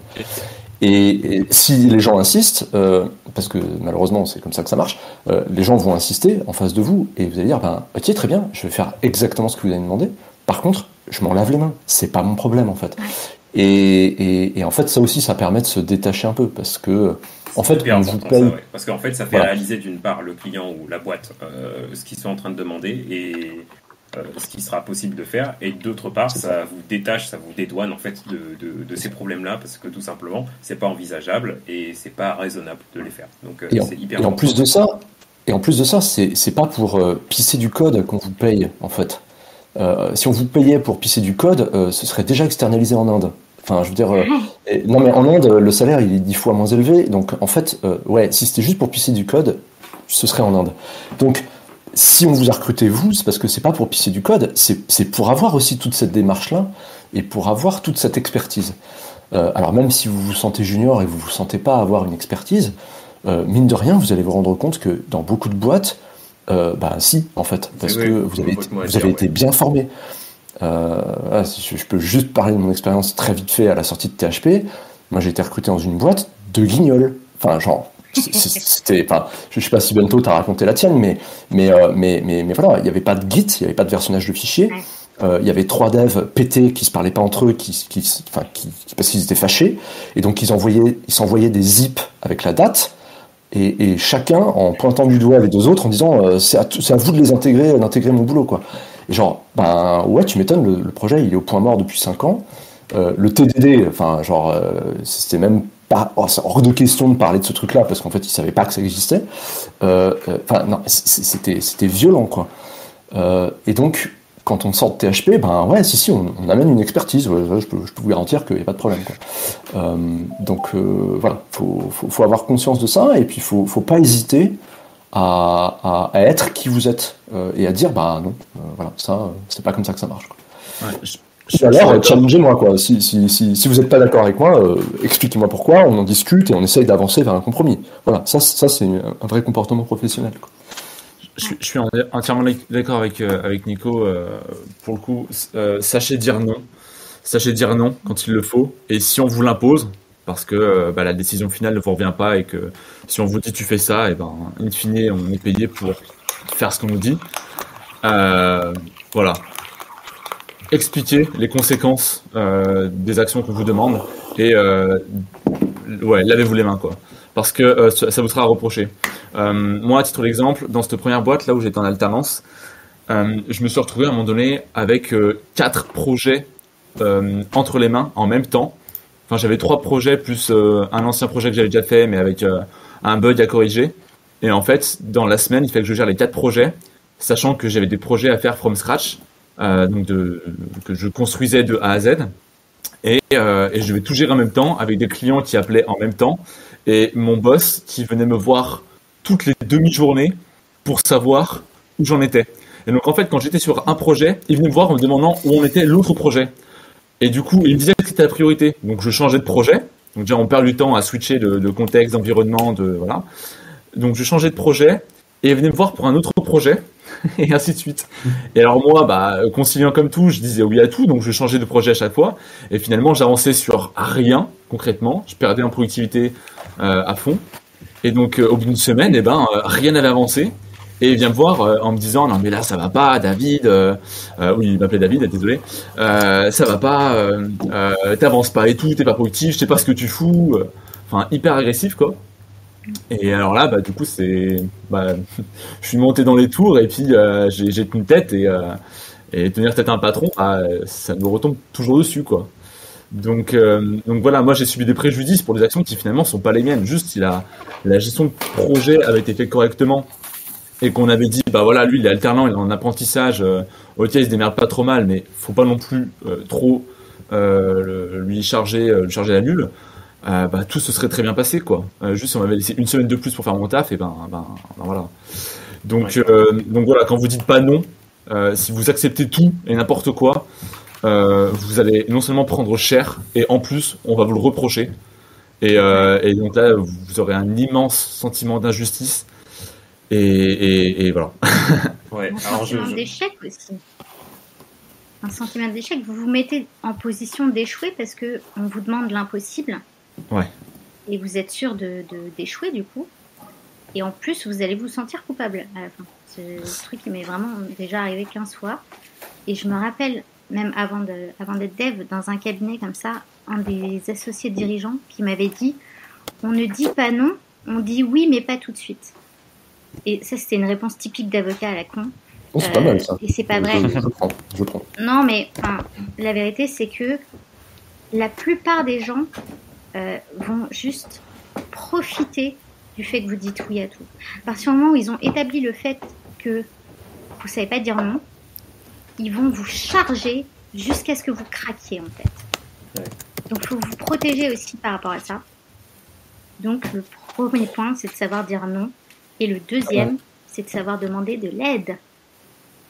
Ah ouais, ça c'est clair, tellement. Tellement. Si vous avez la possibilité d'en demander, c'est clair, faut le faire. En fait, il y a toujours une possibilité, on s'en rend pas toujours compte tout de suite, mais en fait, de demander de l'aide, parce que déjà, ça fait gagner beaucoup de temps, et puis, il y a plein de choses à dire là-dessus, en fait. Mais même à l'extérieur, en fait. Extérieur, déjà, même moins expérimenté que vous, en fait.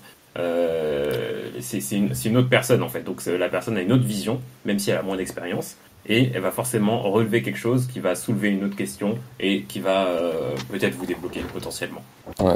Et même, vous pouvez aussi venir sur le Slack ou sur le Discord de THP. Hein. Franchement, faut pas hésiter, même des trucs pro.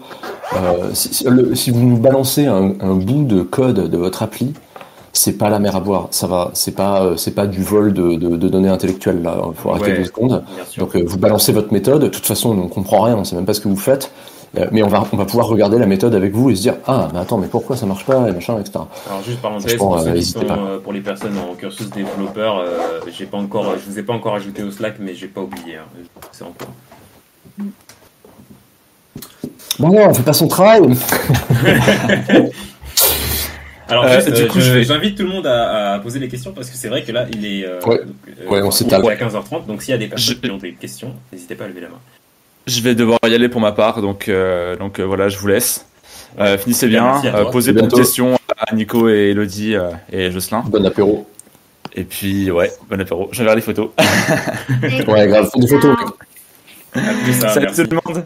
Allez, à plus. Ciao. Au plaisir. Alors, est-ce qu'il y aurait des petites questions là dans le lot, dans le groupe d'Imposia?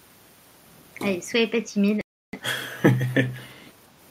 Je suis sûr qu'il y en a plein qui... Il y a des trucs déjà. Moi, je suis curieux de savoir. En fait, on pourra pas interroger tout le monde là, mais qu'est-ce qui vous a fait venir à cette conf? Voilà, s'il y en a un ou deux qui veulent juste nous expliquer ça, parce que en fait, c'est intéressant aussi pour nous pour les prochaines fois, pour cibler un peu plus nos anecdotes et nos questions. Ouais. Alexandre. Alexandre, il y a plein de questions. Mais ouais, grave. Ah putain, mais ça y est, il y a plein de questions. Et recoucou, désolé. Bon, je vois que personne lève la main. Vas-y. Bon, j'espère en posant une question que ça va lancer un peu tout le monde. Bah, t'as bien raison. Et c'était surtout par rapport à Nico, pardon, excuse-moi, t'étais en train de dire un truc et tu demandais en fait pourquoi THP, pourquoi cette conf en particulier. Tu voulais. Ouais, alors pas pourquoi THP, mais qu'est-ce qui vous a fait venir à cette table ronde? Voilà. Écoute, en discutant avec les étudiants et ma propre expérience, en fait, on ne sait pas du tout comment marche le marché de l'emploi finalement. Et j'ai beau écouter de mon côté les vidéos blogs sur YouTube ou autres où les mecs partagent un peu leur expérience, en fait, tu t'aperçois que l'expérience est tellement variée que tu es toujours dans la question de savoir mais comment ça va se passer en fait. Franchement, alors moi je vais te faire ma réponse personnelle, mais parce que depuis j'en ai discuté avec beaucoup de gens, notamment Hello, notamment Bento, etc. Mais ce que je constate, ce que j'en retire, c'est qu'il n'y a pas 2 expériences pareilles. Donc ne va pas essayer de te forger une opinion sur le marché de l'emploi des devs en allant demander aux autres, forge-la toi avec ta propre expérience. Et pour ça, par contre, il y a vraiment un conseil que je donne à tout le monde, c'est postuler à des jobs pourraves juste pour vous faire la main dans les entretiens techniques. Voilà. C'est vraiment un truc, c'est un hack que j'ai découvert il y a pas mal d'années maintenant, à l'époque où je postulais encore en boîte de presta. Mais en fait, j'allais toquer à toutes les boîtes qui, vous savez, tous ces espèces de recruteurs là qui essayent de vous sourcer et qui vous balancent des LinkedIn à tour de bras là, machin. Bah, vous leur répondez oui et vous passez tous les entretiens juste pour vous entraîner et pouvoir vous faire une idée. Et en fait, ça va vous dégager une opinion et ça va vous dégager une stratégie en fait. Et cette stratégie, Alexandre, toi, t'auras la tienne. On pourra en discuter, on pourra en échanger entre nous, et en fait, on se rendra compte qu'on ne sera peut-être pas forcément d'accord, mais elle sera pas ni meilleure ni plus mauvaise pour autant. Voilà. Donc faites ça, n'hésitez pas. Quitte à dire non au dernier stade de l'entretien, c'est le jeu. Il n'y aura aucun problème là-dessus, et ça vous desservira pas. Au contraire, ça vous entraînera pour les tafs que vous voulez vraiment, quoi. Donc c'est super important. Et si je peux juste dernière question, avant de laisser la parole peut-être à Francesco derrière. Tu viens de parler de LinkedIn, t'es passé par quoi toi pour vous quoi, pour vous faire. Alors franchement, merci. Pour le boulot, j'ai jamais, en fait, je vais être très franc, j'ai jamais eu un boulot en postulant à une offre d'emploi. Voilà. Alors si, cardiologues, mais cardiologues c'est différent parce qu'en fait ça m'est tombé tout cuit dans la main par une chasseuse de tête qui m'a dit bah c'est pas mon scope mais il y a ça, je pense que ça pourrait vous plaire et elle a disparu, pouf, genre elle était injoignable après derrière et j'ai fait bah en fait je vais pas la griller tu vois et donc j'ai postulé quand même au truc mais enfin bref mais sinon aucun des jobs que j'ai eu je les ai eu en répondant à une offre d'emploi, je les ai tous eus par le réseau. Alors des fois pour le meilleur, mais comme pour le pire, hein, parce qu'il faut se méfier aussi, le réseau ça peut apporter de la merde. Hein. Mais ouais, donc si j'ai vraiment un conseil, c'est bah voilà, le réseau des anciens de THP déjà, soyons clairs, les anciens de THP veulent recruter des gens de THP. C'est con, hein. Mais donc le mieux, c'est de se mettre en contact avec eux sur LinkedIn, de les retrouver sur le Slack, de les retrouver sur le Discord. Et de pas leur demander un boulot, de juste leur demander 30 minutes de leur temps pour discuter avec eux de comment c'est dans leur boîte. Juste ça. Et vous faites ça, et en fait ce que ça va faire, c'est que dans le pire des scénarios, bah, vous n'avez pas de réponse, mais juste l'autre pire scénario, c'est que vous avez discuté 30 minutes avec quelqu'un qui va vous apprendre plein de trucs, et dans le meilleur des cas, bah, cette personne, elle aura peut-être pas forcément un boulot pour vous. Par contre, attends, mais vu le profil que t'as, etc., machin, vu le niveau, vu ce que tu me décris, par contre, je connais un tel qui connaît un tel, qui, eux, je crois qu'ils recherchent des trucs, vas-y, je te passe le contact, tu les appelles de ma part. Et faire du réseau, c'est ça, c'est progresser, vous tirez ce fil, et à un moment donné, en plus d'avoir un chemin où vous allez kiffer discuter avec des gens de tous horizons, en tirant ce fil, à un moment donné, il y a un taf qui va tomber et ce sera trop cool. Voilà.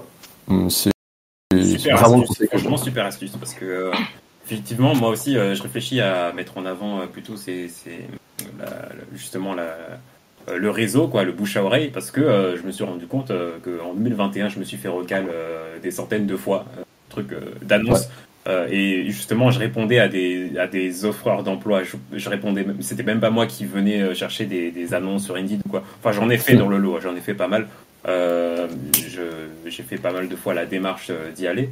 Mais souvent, on m'appelle bonjour Jocelyn Julien, j'ai vu votre profil, je suis tombé amoureux de votre profil. Bon, ça c'est leur discours un peu, voilà, pour faire. C'est toujours le même. C'est ça, je suis amoureux de votre profil.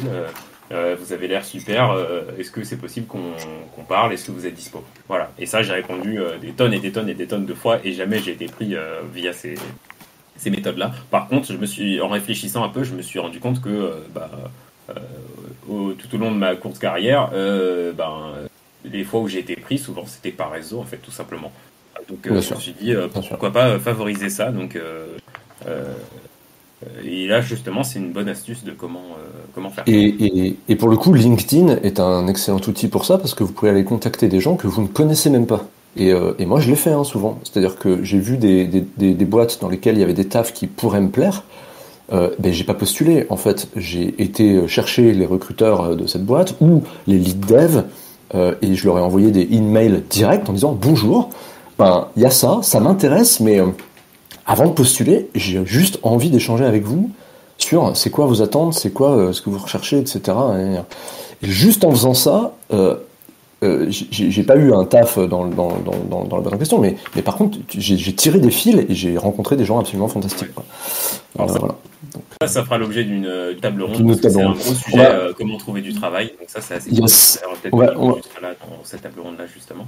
Ouais, avec grand plaisir, ouais. On va peut-être laisser la parole à Francesco. J'ai vu, il y avait Liliane, mais peut-être qu'il est reparti. Ah non, et voilà. Non, il a relevé la main. Super cool. Accepté. Tu m'entends? Ouais. Oui, bonjour tout le monde, merci pour la table ronde. Super. Avec plaisir. Alors moi, effectivement, je suis rentré à THP via JP. Peut-être vous le connaissez en JP, je crois qu'il a fait la formation Stack 2020, il me semble, ou 2019. Ouais. JP MGD sur Facebook, je sais pas, peut-être vous le connaissez sur Discord. Voilà, et en fait, c'est mon frère qui m'en a parlé, je vous explique comment je suis arrivé là. Alors à la base, moi, j'ai même pas fait mon bac, j'ai pas passé mon bac tout simplement.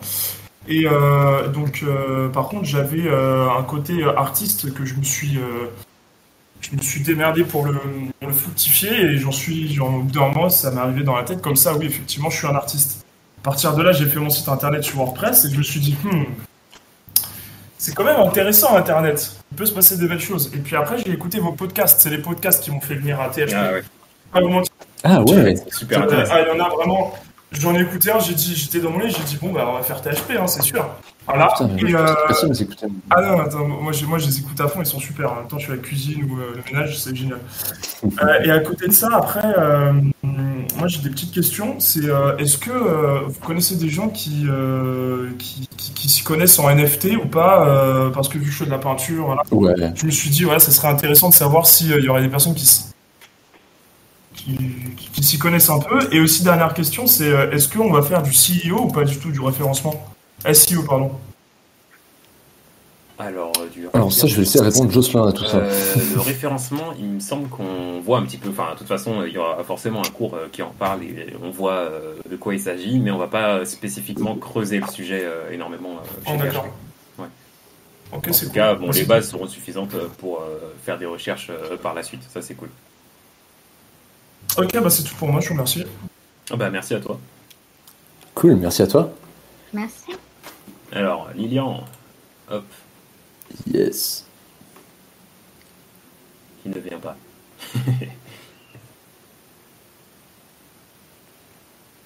Lilian, si tu es là, tape 2 fois. Ah ouais, moi Yes. ça marche pas comme les gens, ok. Bonjour, je m'appelle Lilian, enchanté. Non, en fait, Hello. je vais pas raconter ma vie, c'est juste qu'on n'a pas accès au Slack, tout simplement. Oui, ça je disais Ah. justement que j'allais donner l'accès, que j'étais dessus, je suis sur le coup, et que c'était pas encore fait, mais voilà, on m'a donné des accès et tout, et du coup j'ai plus de droits pour vous ajouter au Slack. De toute façon, le Slack, vous verrez, il y a principalement les mêmes pelés étendus que sur le Discord. Ce qu'il y a, c'est qu'il y a généralement les très anciens qui sont qui sont actifs sur le Slack et qui sont même pas sur le Discord. Voilà. Et eux, ouais, c'est vrai que c'est intéressant de pouvoir discuter avec eux. Je pense à Anthony Amar d'ailleurs. Ouais, ça, c'est je vrai, c'est vrai. Qui participera à une table ronde d'ailleurs, peut-être la prochaine, le 10. Oh yes, trop bien. Ah, trop cool. Ouais. Voilà. Il n'y a pas des petites questions. Bon, en même temps, ouais. Qu'est-ce que. Il m'en a un. Ah, Jusqu'au bout. Le retour. Voilà, vous m'avez manqué, je suis revenu. Bon, désolé. Yes. Petite question comme ça, parce que j'ai des étudiants qui parfois se sentent pas à l'aise quand je discute un peu avec les nouveaux, pas à l'aise dans la formation sur ce qu'ils apprennent, ils ont l'impression de survoler, etc. Par rapport à vous, alors je sais pas si c'est le thème de la conférence, je m'excuse si c'est pas le cas, si ça gêne, je comprends que ça c'est une question de fois, mais par rapport à ce que vous avez appris à THP, quand vous avez commencé un boulot, etc., vous vous êtes senti suffisamment formé ou ça a été un peu catastrophique ou parti un peu avec des boulets aux pieds? Moi, perso, je me suis senti suffisamment formé dans la débrouillardise. ouais. Il y avait il y a un bagage, ça c'est sûr, que THP fournit en termes de notions théoriques et pratiques, mais aussi le fait d'être habitué en fait à faire des recherches, à se débrouiller, à découvrir des concepts qui sont nouveaux, qui 2 secondes avant on les connaissait pas, et puis 2 secondes après, un jour, au bout d'une après-midi ou de quelques heures ou un peu moins, on apprend quelque chose qui est totalement nouveau, on arrive à l'assimiler. En fait, j'ai appris à apprendre, en fait. Parce que avant ça, j'étais plutôt style éducation nationale, c'est-à-dire on lit un truc et puis on sait pas trop comment ça rentre dans la tête, mais on essaie de le faire rentrer, quoi. Donc là-dessus, ça m'a pas mal aidé parce que j'ai voulu démarrer directement en freelance et c'est ce que j'ai fait. Je me suis mis sur Malte et puis j'ai eu la chance de tomber sur quelqu'un qui voulait bien, qui avait besoin d'un freelance. Et puis il m'a envoyé un message, il m'a dit bonjour, je veux faire une plateforme, blablabla. Voilà, il a voulu créer son site from scratch et puis il m'a demandé à moi. Donc moi, ça m'a appris énormément de trucs. Et justement, il y avait pas mal de choses que je connaissais pas.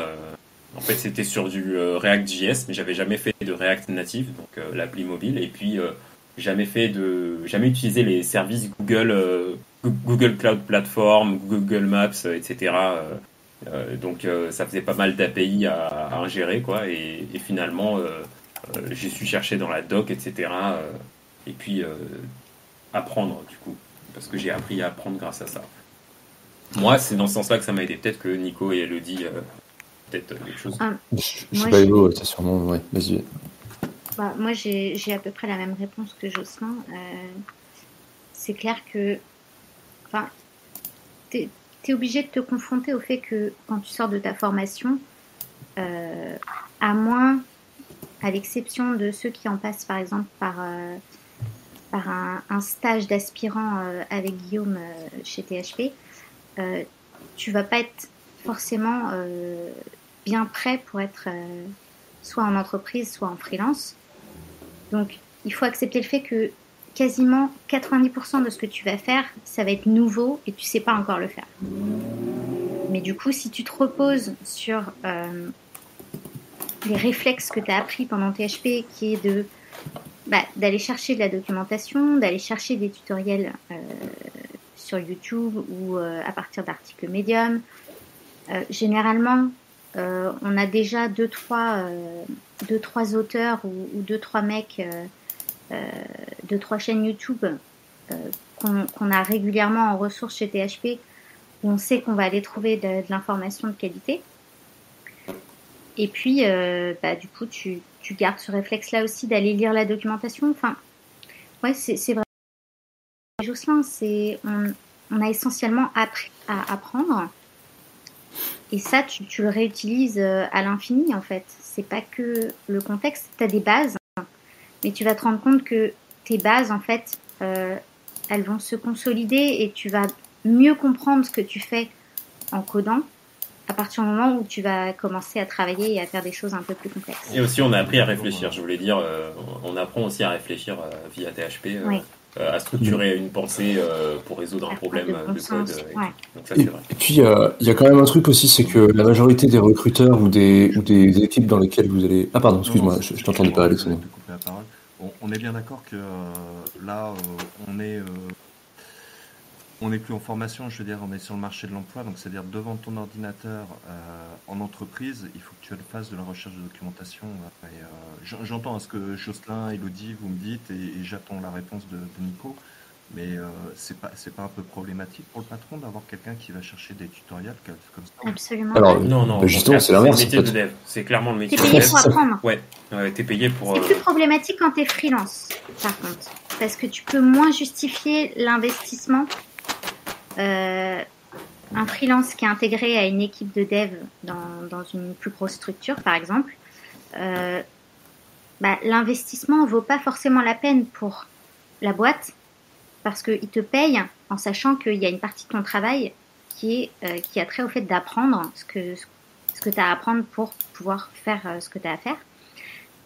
Et c'est un investissement intéressant quand tu es en interne parce que tu es censé monter en compétences et tu as un retour sur investissement en fait sur la durée à partir du moment où tu as formé un développeur et tu l'as laissé apprendre ce qu'il avait à apprendre. Pour un freelance, c'est un petit peu différent parce qu'on n'est pas censé rester sur la durée. Encore une fois, ça dépend des missions et des boîtes, mais il y a beaucoup de boîtes qui considèrent que ils vont prendre plutôt des seniors justement parce qu'ils veulent quelqu'un de parfaitement opérationnel parce qu'on est très cher à la journée et que ils n'ont pas envie de financer ton apprentissage en fait. Voilà, mais en Donc tout attention cas, à ça aussi. Ouais, mais en tout cas, c'est à savoir que oui, le métier de dev, c'est aussi beaucoup d'auto-formation et de documentation, et c'est vraiment la norme dans le monde du dev de faire des recherches. Sauf je vais juste les exemples qu'il y avait plutôt là de personnes qui étaient un peu vieux jeu et qui étaient sur des vieilles techno, etc., qui ont leurs habitudes. Mais en général, il faut pouvoir s'adapter. Tu disais quoi, Nico ? Ouais, en fait, moi je vais juste étendre un peu ce que vous dites. Hein. C'est, y a jamais un seul métier où on s'attend à ce que tu sois formé correctement. Hein. Enfin, sincèrement, hein, moi, on m'a propulsé de mission en mission à coup de pompe dans le cul en me disant tiens, démerde-toi. Et voilà. Et ça, c'est, je te parle de l'industrie aéronautique, par exemple. Je te parle de l'industrie automobile. Je te parle de l'assurance. Enfin, genre, c'est ouf. En fait, ce qu'on attend de toi. C'est que tu sois capable de prendre une problématique et de la résoudre, d'accord ? Dans le temps imparti. Donc si pour ça, tu as besoin de te palucher de la doc, il y a aucun problème. Là où effectivement ça peut être problématique, c'est si vraiment c'est sur un truc ultra spécifique, comme Elo l'a décrit, un truc ultra spécifique sur lequel il y a le feu. Là, effectivement, on va peut-être aller chercher un senior qui a le bagage nécessaire. Je te parle par exemple si on a besoin d'un software engineer en COBOL pour je sais pas, améliorer ou résoudre un bug urgent sur une base de données bancaire aux États-Unis pour la Fed. Ouais, non, là, on n'a pas le temps que tu apprennes, quoi. Maintenant, si dans une boîte où, en fait, on cherche à faire monter l'équipe parce qu'on sait qu'on a une montée en charge, ben, ouais, bien sûr que tu sais pas. Enfin, genre, en fait, ce sera le cas. De toute façon, ce sera systématiquement le cas, juste parce que la combinaison de la stack, tu l'auras jamais vue. Voilà, tout simplement. C'est-à-dire que, ok, on va te recruter parce que tu fais du Rails, mettons, mais bah, cette fois-ci c'est avec du Vue, cette fois-ci ce sera avec, je sais pas, je dis n'importe quoi, avec du Redis, puis ah ouais, mais nous on n'est pas sur Heroku, on est sur des serveurs Apache, enfin, j'en sais rien, mais il y a toujours un truc, tu pourras pas tout maîtriser, quoi. Donc c'est ok, c'est accepté par tout le monde et c'est même accepté par les recruteurs et normalement les chefs d'équipe. Si jamais ce n'est pas le cas, ben c'est que ton taf ça pue du cul et que c'est un warning, quoi. Faut peut-être pas rester. Deuxième. Red flag. Ouais, je reste Ça pas. veut dire qu'ils cherchent quelqu'un qui a beaucoup plus d'expérience que toi, mais qui veulent pas le payer. Ouais. Exactement. Généralement, c'est ça. Exact. Et c'est ça. Et ça Ouais, tue. non. Voilà. Tu C'est cours ça. dans l'autre sens. Ouais. Ok. Merci beaucoup de vos réponses, c'est super sympa. Avec plaisir. Cool. Alors, est-ce qu'il y aurait d'autres petites questions ou avec nos 50 minutes de retard, on s'arrête là? Non, Ouais, je pense qu'on va pouvoir rappeler Alors, ça. on va pouvoir les laisser là. libérer pour moi, de les toute façon, projets on d'ailleurs, va parce que faire- je crois qu'il y a des projets validés en plus. Donc, Ah ouais, putain, en plus, bah ouais, non mais tu m'étonnes. Ah, il faut faire tous les jours de projet validant.